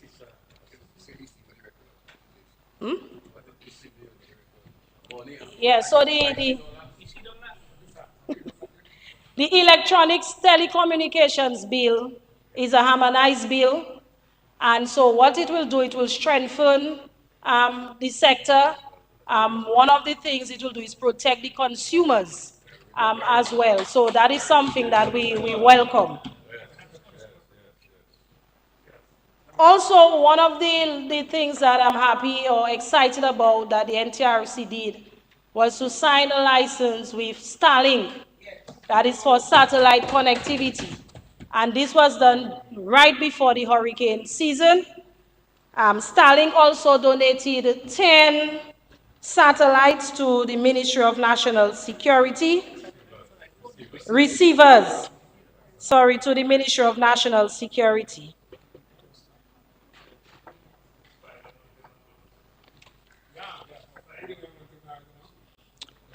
Mr. Speaker, let me leave you with these truths. This budget does not abandon the working class, it uplifts them. It does not fear the future, it finances the future. It does not favor the few, it favors the whole country. And to the people of Roseau, let us not wait for change, let us be the change. Let us not look back in fear, let us step forward in faith. This budget offers more than figures. It offers faith in what we can become. We build homes not just for shelter, but for dignity. We will train our youth not just for jobs, but for nation building. We will honor our elderly not just with pensions, but with presence. We will empower the people of Roseau South not just with talk, but with transformation. I give this budget my full support because it stands with the poor, plans for the future, and honors the legacy of those who toil before us. Let us rise together with courage and compassion. Let us deliver this budget for the people, with the people, and by the people.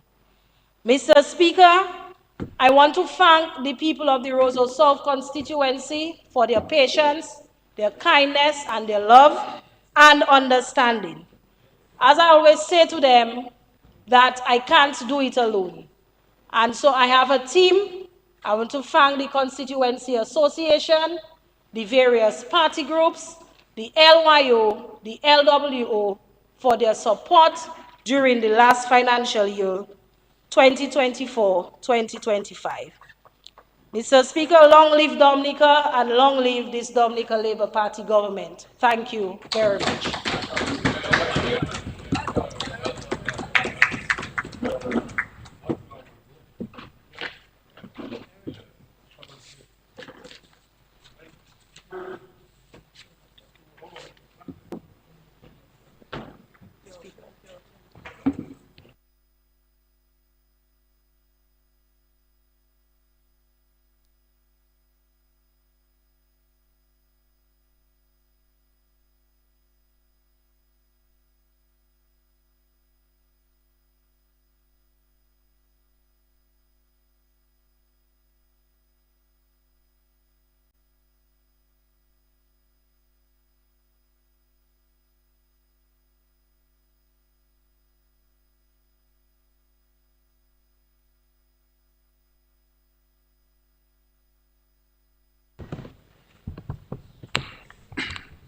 Yes, Honorable Poponskerrit, you may proceed.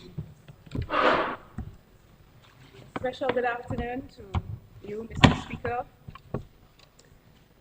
members of this Honorable House, and let me say a wonderful Good afternoon to my constituents of Rosa Central, who I know are tuned in at this point. I want to say to them, thank you, and your support means everything to me. Mr. Speaker, there's a lot that I have to say about where my ministry is concerned, so permit me to refer to my notes. Permission granted. Thank you, sir. Mr. Speaker, I rise this afternoon filled with equal measures of pride and purpose. Pride because I'm part of this government that has once again produced a budget that places people at the center of it all. And you will hear throughout, all the measures we have taken is because we are listening to the people on a daily basis. Ordinary, hard-working Dominican families, the business community, at the beating heart of national decision-making. And purpose, because the portfolio that's entrusted to me, housing, land administration, physical planning, urban development, and the stewardship of Rosa Central and the Rosa Central constituency, touches the everyday dreams of our citizens. The roofs over their heads, the title deeds in their hands, the safety of the streets they walk, and the opportunities that brighten their tomorrows. Honorable members, the budget delivered is not an ordinary budget. It's a budget of hope, and it proves that in an era of global turbulence, when other countries are cutting back, where there's turbulence, there's war, supply chain shocks, spiraling construction costs, this Labour government is not pulling back. We will not shrink from investing in the people of Dominica. And so every dollar allocated in these estimates is a vote of confidence in the resilience, the talent, and the potential of the Dominican soil. Budget reminds all of us that leadership does really matter. Mr. Speaker, my contribution will follow 5 clear areas: housing, lands, physical planning, the city of Roseau, and the constituency of Roseau. Housing, Mr. Speaker. It is the most viable expression of a government's covenant to its citizens. Because when a family can get a key in their hand and turn it in a brand new front door to their home, their door, their home, the state has done more than provide just a shelter. It has unlocked security, dignity, and intergenerational wealth.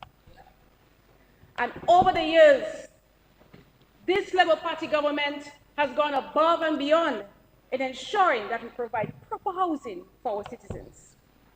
It is a well-known fact that housing is one of the prime necessities of life, and we are fully committed to ensuring that we can facilitate families with owning a home. Mr. Speaker, Campbell and East Communities Resettlement. The much talked about Campbell relocation and the East Coast.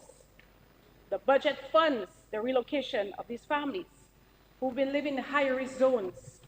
Campbell, Petit-Soufriere, Saint-Sauveur, and Good Hope. And both sites, Castle Bruce and Warner, they have adequate infrastructure to facilitate the construction works. The funds have already been secured for the construction to take place. Engineer surveys are complete. The site plans are ready. The vulnerable families have already been prioritized, and up to 5 local contractors will soon bid for construction. The contracts for water storage upgrades in Castle Bruce through the WASCO's water strategy and Warner via the Future Housing Program. Mr. Speaker, construction is set to begin on both sites in September 2025. This is a significant investment in our people, and it will mean more jobs for our people. It will mean increased economic activity in these communities. There's one particular principle that we shall enforce, like we have been doing on every housing site. Mr. Speaker, we want local contractors. We want contractors of the community. We want tradesmen from the community. We want laborers from the community because we want the monies to circulate within the community.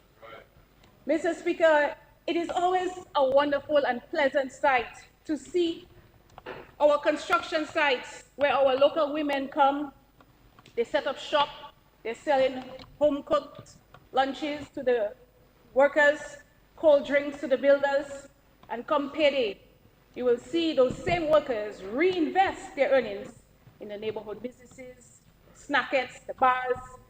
This isn't just construction, it's community revitalization in action and regenerative development in motion. And as the saying goes, when you support local, you build local. And when you build local, you build a legacy. This is exactly what the villages of Warner and Castle Bruce are about to experience. The two parrots sitting to my left. I want to say to you that your constituency is going to experience a surge of jobs. It will experience community pride and economic activity right at their doorsteps. So tell your constituents to get ready because their village is about to come alive. Mr. Speaker, for those who already own a plot but whose houses have fallen into disrepair, the assistance program is still there. We've never stopped helping people fix their homes. Private home renovation continues across the country. This allocation in the estimates exceeds $36 million, Mr. Speaker, and this is directly from the CBI program. This is how we are continuing to touch the lives of people for the CBI program. We have turned the CBI funds into plaster and blocks and bricks and steel right across Dominica, so our own Dominican people can benefit from the CBI program. And that is the power of the CBI, transforming lives of people. Another CBI project, allow me to place on record, Mr. Speaker, the Modern Resilient Housing Development Program.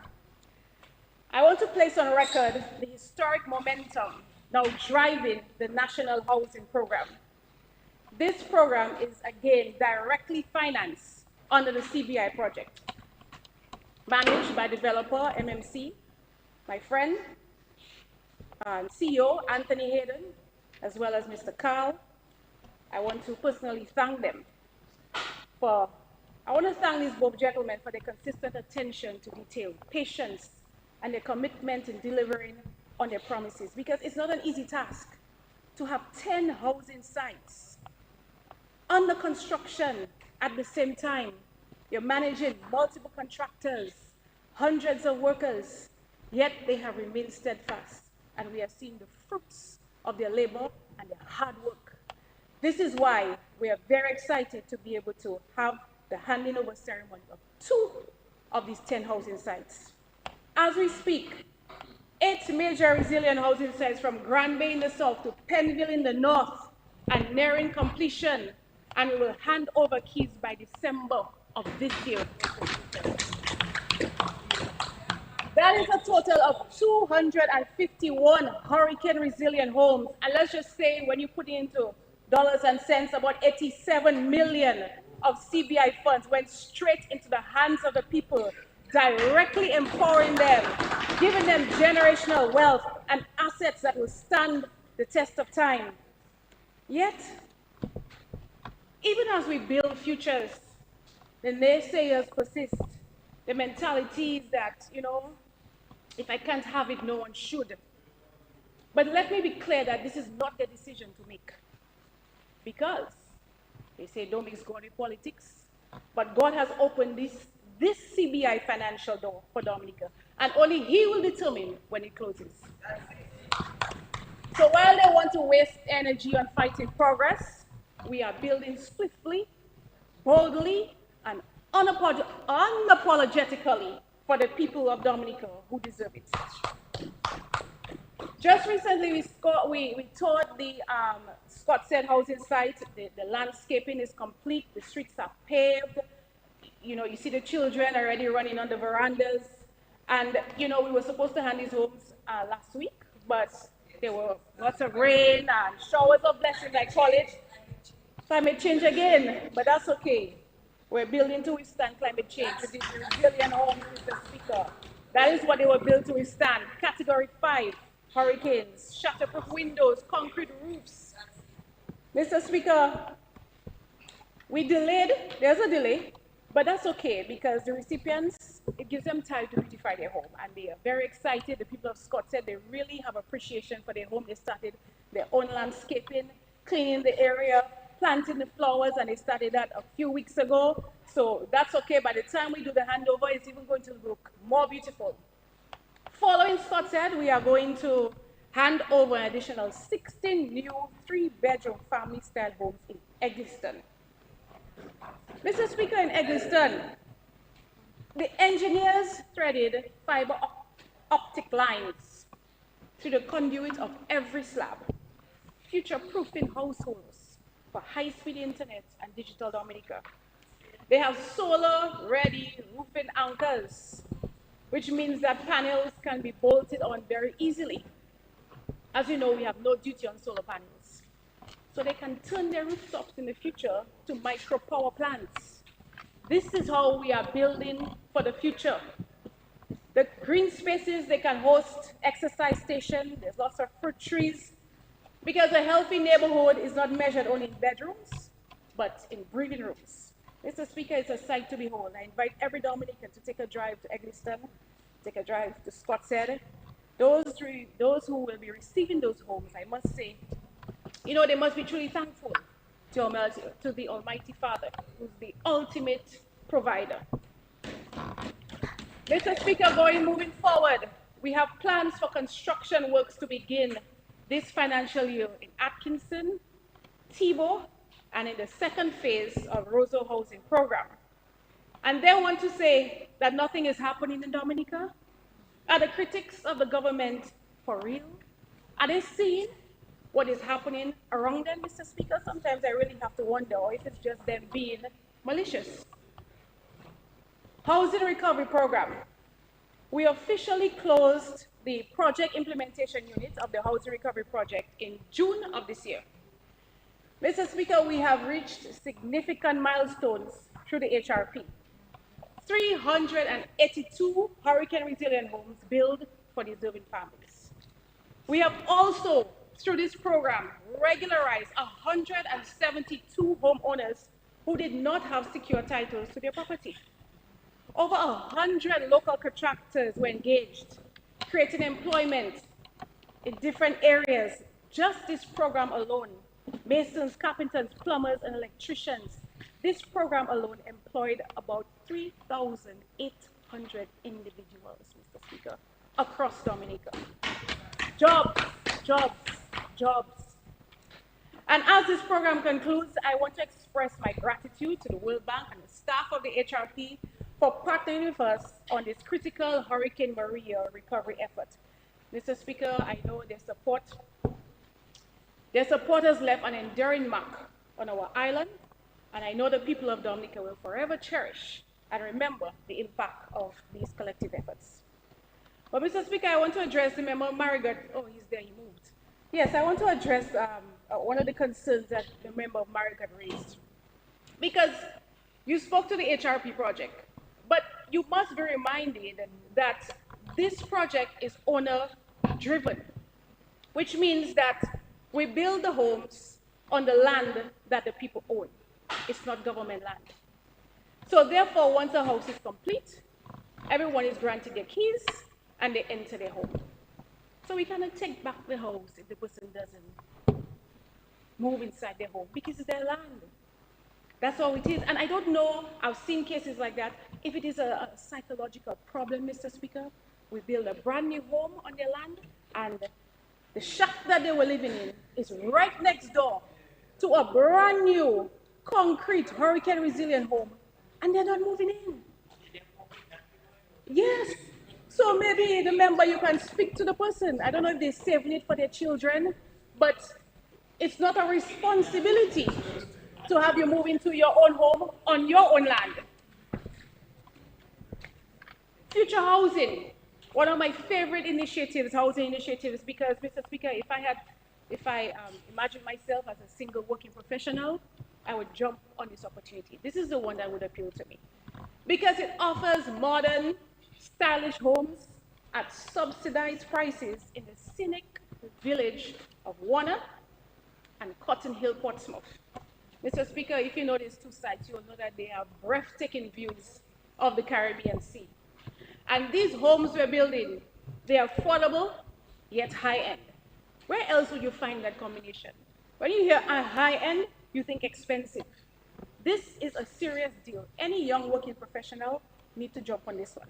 Mr. Speaker, at the heart of this program is our commitment to empowering that every Dominican can own a piece of Dominica, their homeland. And we have gone further. The Ministry of Housing, we have negotiated with to negotiate special interest rates with the NBD and the NCCU for qualified applicants. This program will also offer the option to buy residential lots at a concessionary price to build if you own design. As I wrap up on housing, Mr. Speaker, I want the record to reflect this government hasn't just worked. We've executed with excellence. Last fiscal year, a triumph. 81 families handed the keys to their dreams. But this year, we're making history. 286 brand new 3-bedroom homes will soon welcome families. And when we do the calculation, average person per home, that's about 1,400 people, Mr. Speaker, that we are lifting up and out of poverty in this country. That's not progress, that is a revolution, Mr. Speaker. To the critics who dare say we are not working, the proof isn't just in the pudding. It's in the steel foundations that you see across the country, the poured concrete, the tears of joy as families cross into new thresholds. I say, open your eyes. The same hands that rebuilt Dominica after Maria's wrath are now building legacies, brick by brick and home by home. And as the good book says, they will rebuild the ancient ruins and renew the ruined cities. Mr. Speaker, behold, the renewal is now. Dominica is not just recovering. We are rising, stronger, prouder, and with roofs over every head. Titles. To our critics who ask, but what does each of these concrete miracles cost? The answer is straightforward. Any one of these 3-bedroom resilient units, including the land on which it sits, is about $400,000. And to the critics who still ask, a house without a title is worthless, I say to them, are people not sleeping comfortably in their homes? The reasonable response should be yes. Because, Mr. Speaker, our first mission was clear, to build and to get people to sleep in safe, resilient homes as quickly as possible. And that is exactly what we did. But now, we're going to make it official.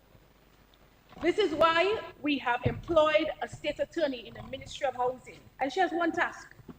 All she's doing is processing titles. She started, and we're moving very fast. We've had about 10 consultations at different housing settlements across Dominica, meeting with the residents to ensure that they're informed about the process and that the ministry will undertake proper assessments to verify the details. It's important to note that the government will cover all fees associated with titles, and you know titles are expensive. Very expensive. This costs in the thousands per person, Mr. Speaker. And so I want to thank our state attorney, Tene Barak Esfri, for her passionate commitment. Very soon, we will see results. I said she's working on the first 2 for me for the Bellevue. Maybe by September, I'll be able to hand over our first 2 titles. Planning. The division of planning is the backbone of my ministry. It guides the land use, holding the power to approve every construction project. No house is built and no wall is raised without the green light from planning.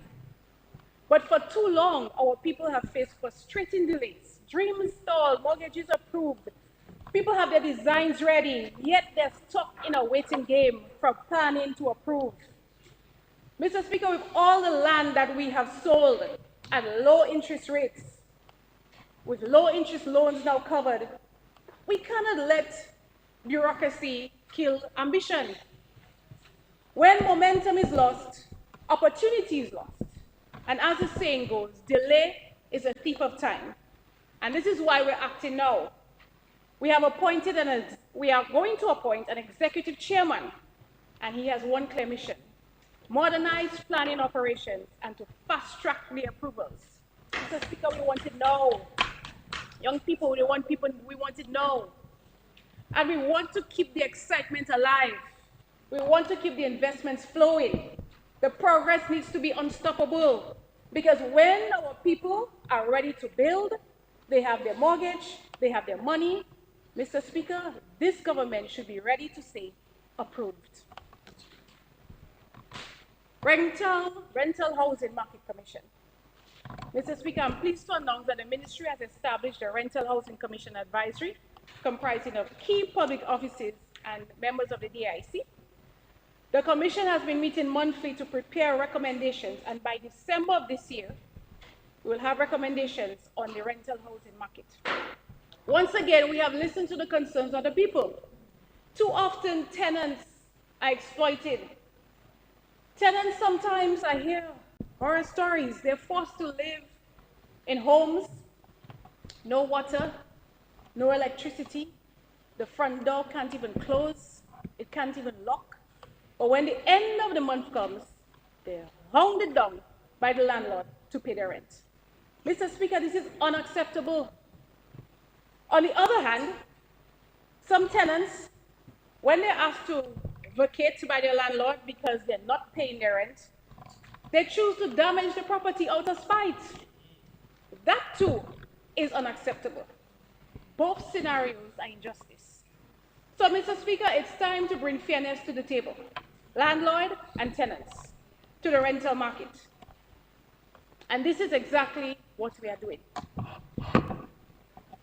OK2HP, we've heard the acronym, Opportunity Knocks, 2% housing program named by the Prime Minister. Mr. Speaker, this is a program where heroes get homes. We listened, even in the Ministry of Housing, people come in there all the time, they express their frustrations, knowing that they're working and they're not able to qualify for a loan in the bank. We heard the anxieties of our nurses, our police officers, our teachers, whose pay slips, because of other commitments, they simply cannot carry the commercial bank mortgage. And so in response, this is why we launched the OK2HP, a name you will hear echo Ireland-wide. Because the reality is, in today's market, there's no financial institution which is going to offer you a better rate of 2%. 10 million will be made available, a cap at 2% on the full amount. 6-month grace period, targeting our public servants and first-time homeowners who earn less than $45,000 a year. And Mr. Speaker, we've taken to their commitments. This is why we added a 6-month grace period, because the truth is most people are renting. And while they're taking a mortgage, you're still renting. So with this grace period, it gives you a little more wiggle room. It gives you the opportunity to start building with less stress. So at least you know at the end of the 6 months, then you can start paying, because you will pay mortgage, you don't want to pay mortgage and rent at the same time. So we've taken that into consideration. Mr. Speaker, some individuals, they've already purchased government land at a low price, and they're now in the design phase of their home. So I know they're excited to hear about this opportunity. So this ministry, we will work hand in hand with the Housing Loans Board to facilitate the loan application for public officers to build their homes, and we want to fast track this process. We don't want to sleep on it, Mr. Speaker. When we're excited about something, we want it now. The money is there, so let's go. We're also offering to fast track, for those who don't have plans, we're offering pre-approved planning, pre-approved design homes, which is for modern homes, 1 bedroom, 2 bedroom, and 3 bedrooms. It's available in the Ministry of Housing. We're also giving recommendations on good contractors. And also, we can facilitate concessions on building materials and apply it where applicable. So yes, I will say, yes, that's big news, Dennis. You have to build too. I'll say it again. The government is building and families are building. So this means jobs, jobs, jobs. I remember last year when I said jobs, jobs, jobs. And the opposition elements mocked me when I said it last budget. They turned it into a joke. But today, the joke is on them. Because real jobs are being created for people across this country. And this new initiative will create more jobs for our people. And so it's not just jobs for today, it is confidence for tomorrow. Because let's face it, you know, the real victory is when a young couple can get an affordable mortgage and build a life in Dominica. Not decide they go into the US or the UK or Canada, but stay right here. Not leave Dominica behind and stay here and own a piece of Dominica and make it work and build a generation here, Mr. Speaker. So if I say instead of going to a storeroom and a basement and settling for less, yes, Dennis, that's correct. So if I said jobs, jobs, jobs last time, well, this year I want to tell them what they're going to expect. They're not only going to see jobs, they're going to see employment, occupation, position, role, gigs, post, career, vocation, profession, calling, side hustles, and they're going to see new breadwinners in our training. We're not just about building homes and plastering and placing concrete. It's all about also about standards and skill development. And so in the wake of Hurricane Maria, we refuse to build back the same way. And this is why we revised the building code, drafted with international engineers. In May of this year, we launched the Home Owners Resilient Manual at a public housing fair on the promenade. A booklet for builders and homeowners were handed over, giving out tips on how to build resilience and how to fortify their home to withstand the test of Mother Nature. Anybody with a home can take this booklet. It's also on our housing website for those who are not present. And Mr. Speaker, another area I'm really excited and happy about, because I realize this is an area we were lacking after Maria. The Ministry of Education, for their TVET, I was part of their graduation earlier, I was happy to attend. 15 graduates, 15 people graduated with CVQ level 3, certified in construction site supervision. This is an area that we had to outsource after Maria because we were lacking here. And this means we no longer have to outsource this key role. Our rebuilding just got more local. We have more skilled people. We have construction site supervision people. Companies are being formed, and it's becoming more sustainable, Mr. Speaker. So I want to thank the Minister for this.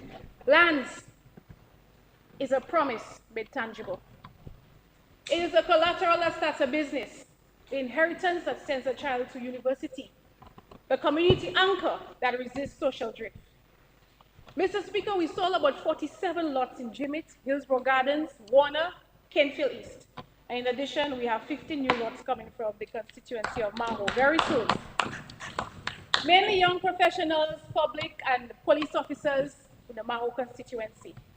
And this fiscal year, the minister announced 170, but we have 250 lots on the market for all those looking to own a piece of Dominica. We have in Hillsborough Gardens, Joe Burton, Jimmet, Platma Pier, Warner, Union Estate, Kenfield East, Cotton Hill, and Grand Bay. Buyers, as you know, it's for our local people, Mr. Speaker. We sell it for a fraction of the price, a fraction of the commercial rate, because we want them to build. We want them to own land. Mr. Speaker, we cannot ignore the agricultural sector. Our farmers have not been forgotten. The government is also offering lease agreements to farmers and to new farmers as well. State lands, as you heard, will be designated for agricultural development. $1 per acre per year for the first 5 years. 300 acres of land made available. I want to say to the people, jump on this opportunity. We must become the breadbasket of the Caribbean one day. You heard the member of Marigot say, boasting that he makes more than the minister in agriculture. This is an easy new business to venture in, guaranteed to make money from the soil, Mr. Speaker. This is a huge demonstration of the seriousness of the government to empower our people, to facilitate their investments, and to ensure that they can make money. The city of Roseau. As you heard from the Minister of Finance, special attention will be given to the city of Roseau. And Mr. Speaker, I witnessed firsthand the challenges that our people face as the elected member of Parliament for Roseau Central. And each day, I am confronted with the burden of the city of Roseau, where all Dominicans would access key public services, transact business, or take care of their families. A capital city is the veranda of a nation. It must welcome investors. It should impress visitors. It should reassure residents that public order prevails. And my beloved Roseau is a living organism of business and business activities. It's the epicenter of our country. And I have stood in this honorable house since 2019, speaking about 2020, speaking about the Roseau Enhancement Project. And I went as far as declaring that Roseau is already under construction. We haven't seen a crane yet, but the crane coming. Although we have not seen the cranes, and those who oppose development may celebrate the delays every day, but I want to tell them that they're fighting a fighter, because I was not built to retreat. Delay is not defeat, and resistance only sharpens my resolve. I say today that the Roseau enhancement must break ground by God's will. And yes, I agree, it is taking too long. Yes, it frustrated me too. I wanted to come with all these processes. You know, it's taking too long. But the struggles to start will make it even sweeter. And success will shine even brighter when our capital city rises in renewed beauty, Mr. Speaker. So I tell you, wait for it. Wait for it, it is coming. I am proud that this budget earmarked the 40 million from Saudi Arabia Fund for the comprehensive facelift that touches sanitation, security, parking, traffic flow, and commerce. What we need as well, Mr. Speaker, is coordinated and committed effort from the City Council to systematically address the issues impacting the Roseau residents, ensuring that our actions are aligned and mutually supportive. In collaboration, we also need the Ministry of Environment, who are custodians of the Botanical Gardens and Peebles Park, as well as the Ministry of Tourism, who oversee the Bayfront and the Old Market during the tourist season. Of course, Mr. Speaker, much depends on the City Council to manage sidewalk vending. However, we will benefit from the many budget measures, and we will address the issue of garbage collection, sanitation, upgrades to the sidewalk, parking, abandoned lots, and the safety of the city of Roseau. There's big news. The garbage brigade just got a much-needed upgrade. 2 new garbage trucks will be rolling into Roseau next month, and one of them is coming straight to town. Mr. Speaker, this is a win for us. This is a win for the city council. It is victory for the legendary Sonia Williams, as we know, and her unstoppable cleaning squad in Roseau. The folks who treat every little piece of garbage like it offends them, Mr. Speaker. Rain or shine, these hard-working heroes are out there before dawn, before we have time to even sip our morning coffee. But with this new truck, they'll be doubling down on their mission, because a clean city isn't just their job, it is also their pride. The security of our city has to be everybody's responsibility, and we must all play our part. I'm happy that there will be installation of surveillance cameras across the city, marking a forward-thinking move in efforts to reduce crime. Because we're the nature isle. We are known for our safety and our tranquility, and we will not allow a few rogues to tarnish our operations, our reputation, Mr. Speaker. We shall revitalize SHIP and continue to repurpose and preserve the heritage housing in the city of Roseau.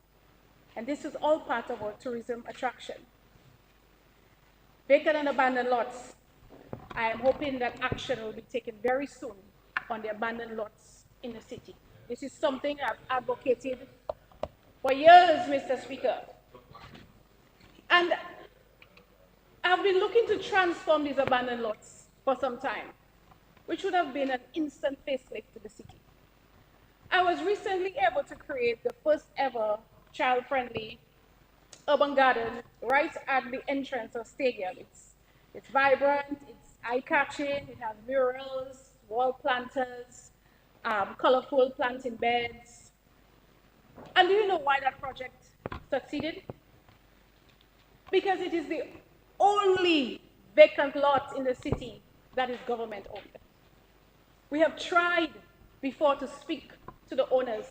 There are 129 abandoned lots in the city currently, Mr. Speaker.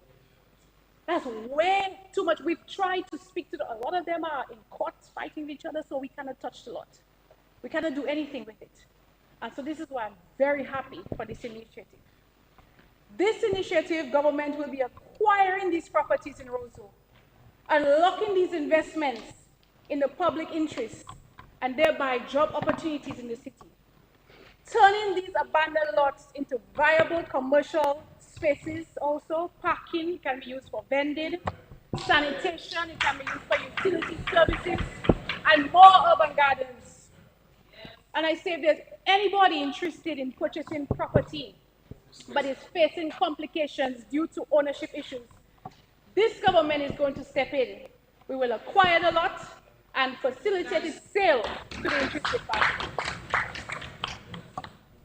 Parking relief is finally here, and this is just the beginning.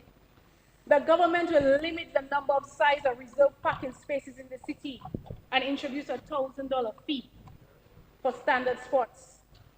Parking slots will help alleviating the parking challenges and will also raise funds for the upkeep of the city, maintaining the city, and keeping the city clean. Mr. Speaker, a congested city is evidence, yes, of economic vibrancy, but vibrant doesn't have to mean that it is chaotic. Yes, we want more space, but less chaos. We want a cleaner, more organized Roseau. Mr. Speaker, and that is why I say, let us roll with it. Let us move this bill quickly, because we want to start. The city is a center of commercial activities where people come to access food, whether for household or for entertainment. Mr. Speaker, as I speak about food, I have to speak about VAT removed on food items, a relief for every citizen. I'm so happy that we're taking this decision to reduce VAT on import duties on a wide range of food items. And this is good news for all of us, because it means that the prices of all these items should go down. And I really hope that the merchants will pass the real benefits on to the consumer. So I look forward to the ministry publishing the schedule of prices for these commodities, while we encourage the public to be watchdogs, to be the police against those who do price gouging. Mr. Speaker, the truth is, when we walk through the grocery aisles, we hear the complaints of people. And this is why we decided to take action to help alleviate the challenges that are facing people. But I want to say to the people that nothing beats price cuts. Nothing, and I mean nothing, beats price cuts. I mean nothing beats growing your own food. Even in Roseau, where our space is tight, a simple herb garden means that you don't have to buy seasonings anymore. Mr. Speaker, just go in your backyard and snip what you need. You don't have land? That's not a problem.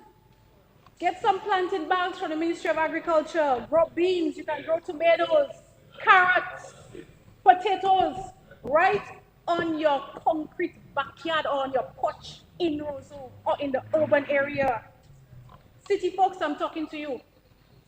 The rents are higher in the city, prices are soaring. I'm appealing to you and advising you to turn the alleyways, to turn your concrete backyards and your window sills into your personal produce section. I guarantee you your wallet and your plate will thank you. And your health, that's it. Bayfront Ferry Terminal. I am pleased that the Ministry of Tourism is studying the competitive market and making sound decisions, and that the new cruise ferry terminal will stay right here in Roseau. It's not going nowhere else, it's not going in North, it's not going in Woodbridge Bay, it's staying right here in the capital city. Because that is where the tourists want to disembark. Mr. Speaker.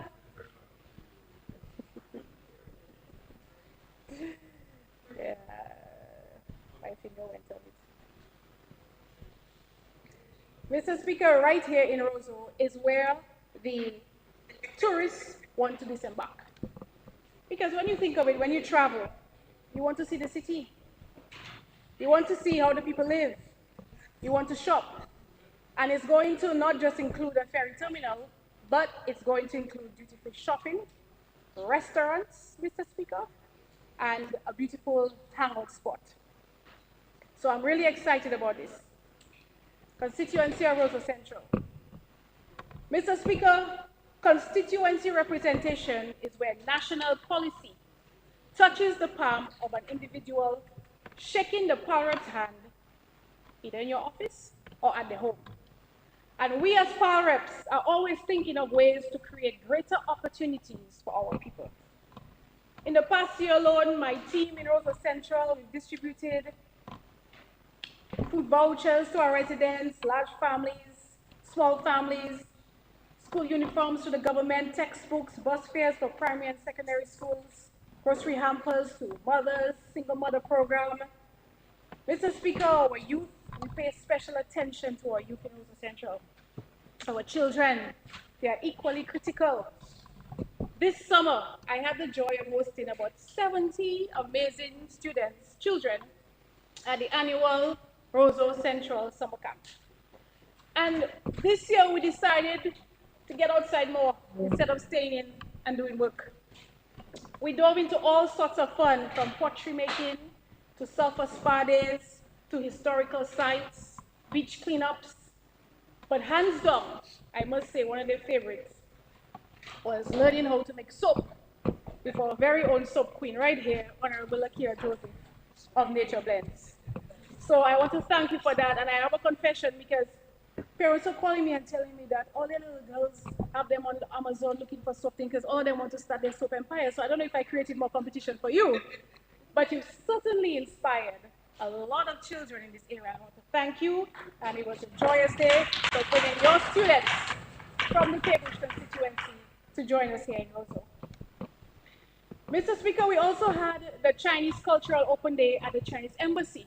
The children learned a little bit of Mandarin, mastering some table tennis shots, trying Asian cuisine, and forging friendships that stretch beyond our shores.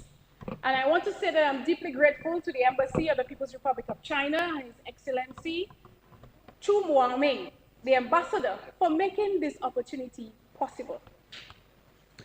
And we heard from the member Marigot mention that we need to introduce martial arts here. Well, I have some good news because on that day, I met with the world champion Kung Fu master, Mr. Gao. And we are planning to introduce Kung Fu, which is a type of martial art for kids and for children. And I was also interested, so I asked him, can I do Kung Fu too? So he said, for ladies, it's Tai Chi, because it's a little bit more, it's elegant, but you can still fight, you know, but you're just a bit more elegant. You want to join? So this, and it's important to note that actually why we also want to introduce this is because Kung Fu has now been recognized as an Olympic sport. So we can actually take part in that part of the Olympics. So yes, it may not come to Marigot first, but it will come to Rosa first. But you know, you can come and learn down here. I also want to extend my heartfelt thanks to the people of the ambassador, the government, and the people of the Bolivarian Republic of Venezuela for their continued solidarity with Dominica. Mr. Speaker, the Venezuelan ambassador, His Excellency Jose Savelli, hosted the first ever Venezuela Day. Our children were exposed to the rich culture of Venezuela, highlighting our diplomatic relations, sharing culture, art, sport, dance, food. And so I want to express to the ambassador on behalf of the 70 children our appreciation for what you have done. I say thank you to both of you.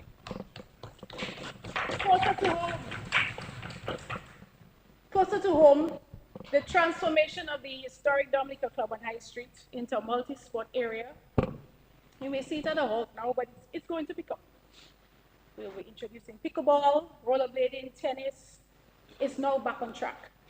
Thanks to the generous donations of Pan Am Sports through the Olympic Committee, as well as the steadfast support again from the Ambassador of China to Dominica, His Excellency Chu Moaming.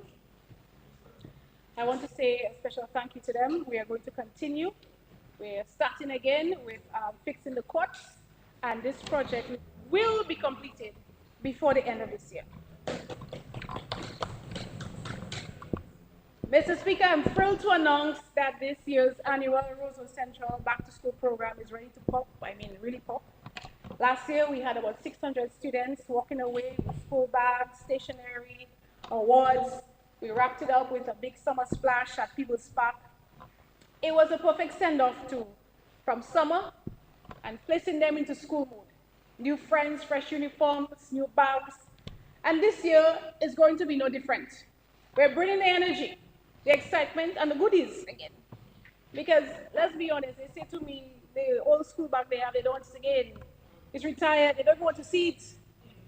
So now we have school running past 1 p.m. They need their lunch kits, their bottles, their works. And so this is what we strive to do. Make back to school feel like a celebration, not a chore. In fact, this is why every time we have this program, we hear them saying, I can't wait for school to open. I can't wait. Imagine that, Mr. Speaker. Kids counting down to school and not Christmas.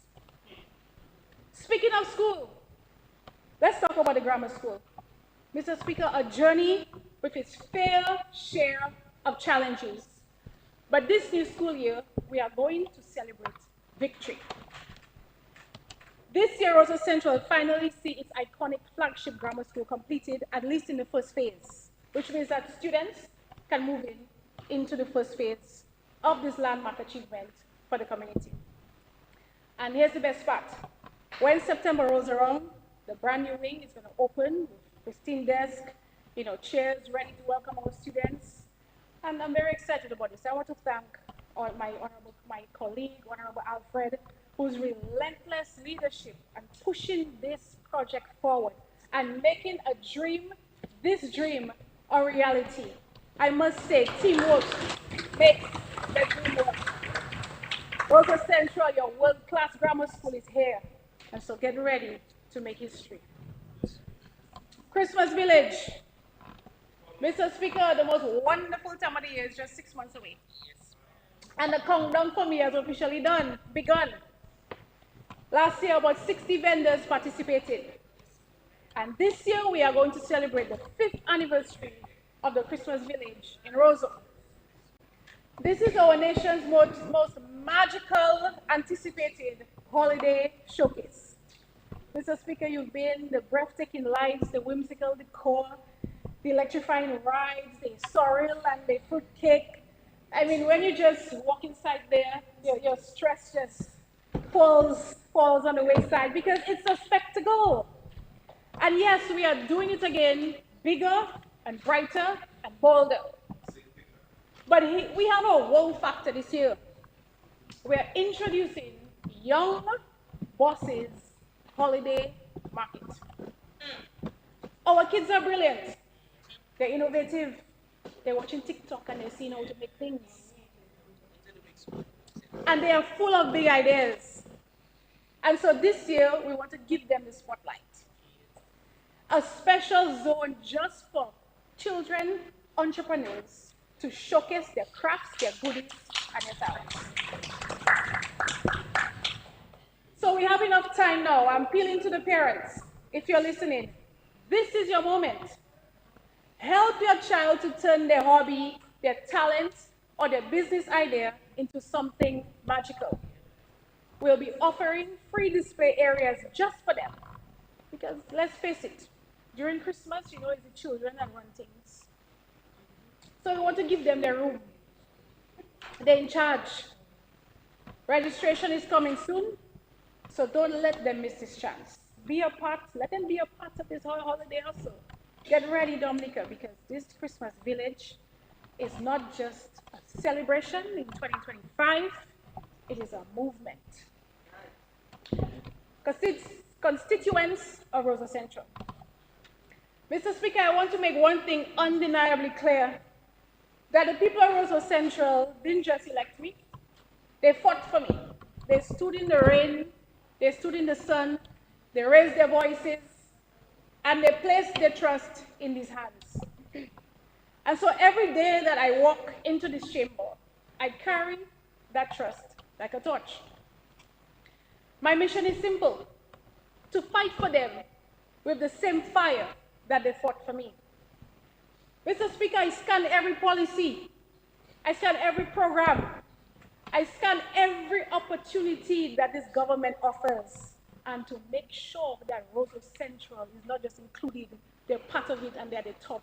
I disseminate information quick so they can apply, they can be part of it. I call the minister, push this person for me, push this person for me, to make sure we get a piece of the pie. 10 more minutes. That's not politics, that's a promise. Yeah,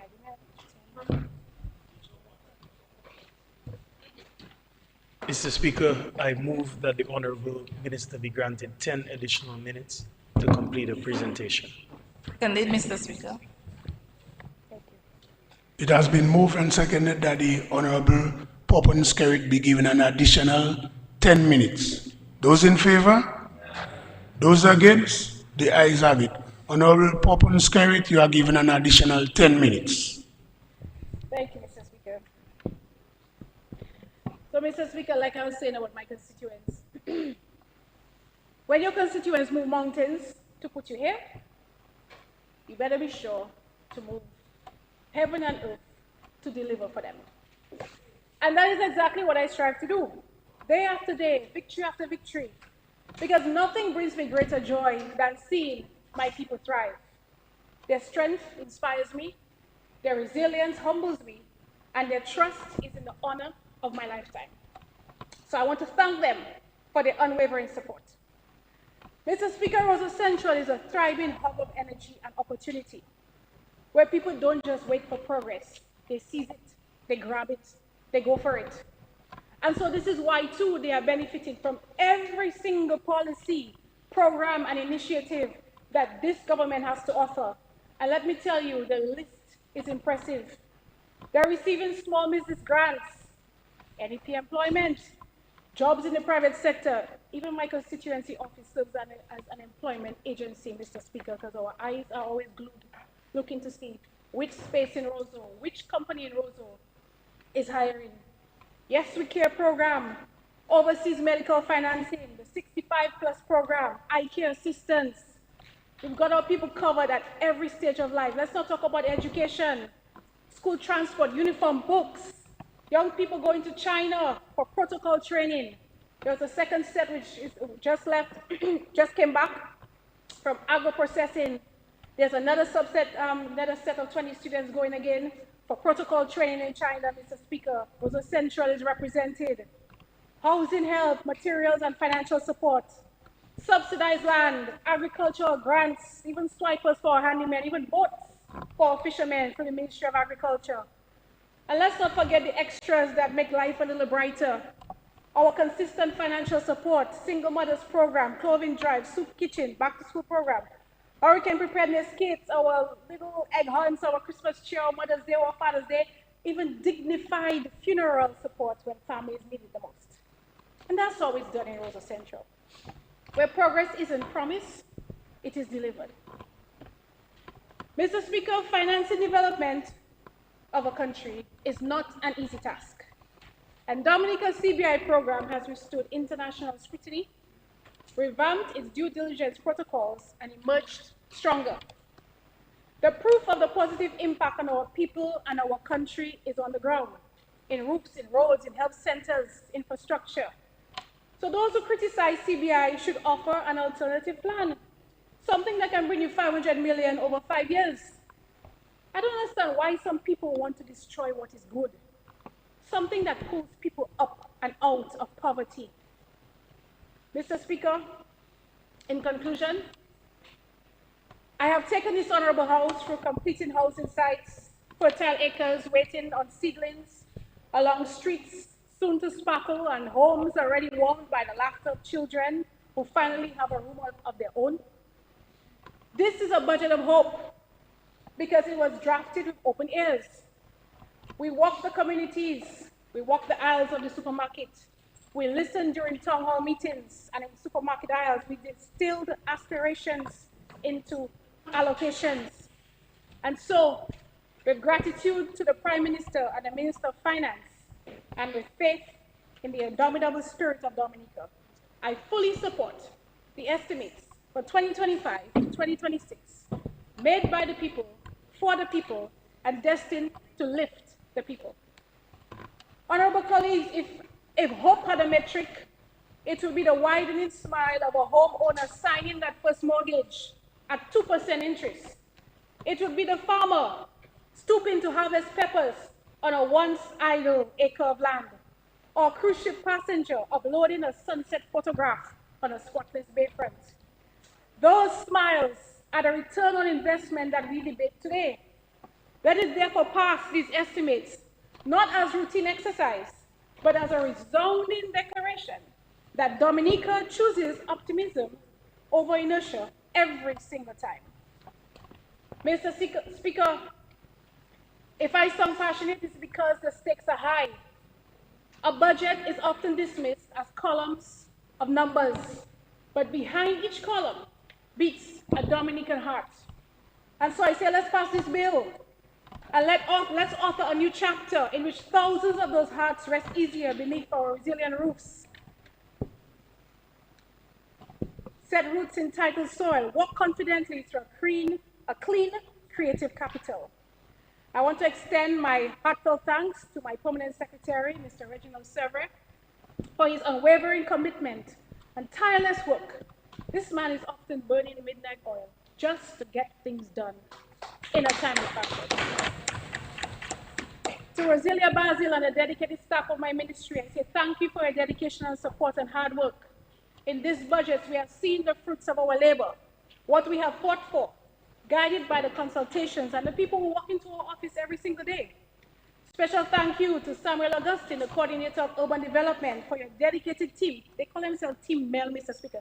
They designed their whole uniform, Team Mel, working for the people. I mean, I love it. They did it on their own, so it's very flattering to me. But I want to thank them for their outstanding work in managing our housing, our constituency projects in and around Roseau. Their efficiency and transparency and strong track record for delivering results on time is truly appreciated. I want to salute my staff at my constituency office, Terry Green, Jasmine, Ann, Nadia, Hannah, and Sel, for keeping the wheels turning when I'm not around. And they have been working around the clock, Mr. Speaker, to get everything in place for when September 1st reach. Electoral reform, when we can start to begin cleaning up that voters list and to find out, which we are most interested in, all those who are mysteriously listed with no addresses at all. But Mr. Speaker, you ran Roseau, I often wonder if you even know them. But Mr. Speaker, I want to salute my cabinet colleagues whose portfolios dovetail with mine Because without good roads, a house is isolated. Without stable electricity, our city stalls. Without small business assistance, we would not see all the new innovative businesses and products on our shelves in Dominica. As we close this chapter and we embark on a new journey, I want to leave you with a sense of hope, a sense of purpose, and a sense of pride that this budget is more than just numbers. It's a blueprint for a brighter future. It's a testament to our collective resilience, determination, and unwavering commitment to progress. We are creating opportunities for our people to thrive, to grow, and to succeed. We are building the foundations for economic growth, job creation, and for innovation. And we are ensuring that every citizen has access to affordable housing, a fundamental right that unlocks dignity, security, and peace. Mr. Speaker, let us celebrate our achievements, learn from our challenges, and strive for excellence. Let us demonstrate to the world that little Dominica, we're a nation of resilience, of creativity, and wondering of optimism. Together, Mr. Speaker, we can achieve greatness. Together, we'll build Dominica that is prosperous, inclusive, and full of hope. A dynamic Dominica where every citizen can live with dignity, purpose, and pride. Thank you.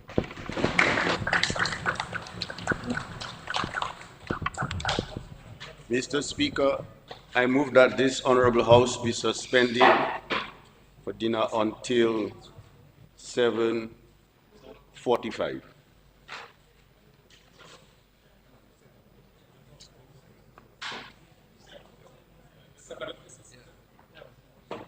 Yeah. Thank you. It has been moved and seconded that this honorable house be suspended until 7:45 this evening. Those in favor? Those against? The ayes have it. House stands suspended until 7:45 p.m. this evening.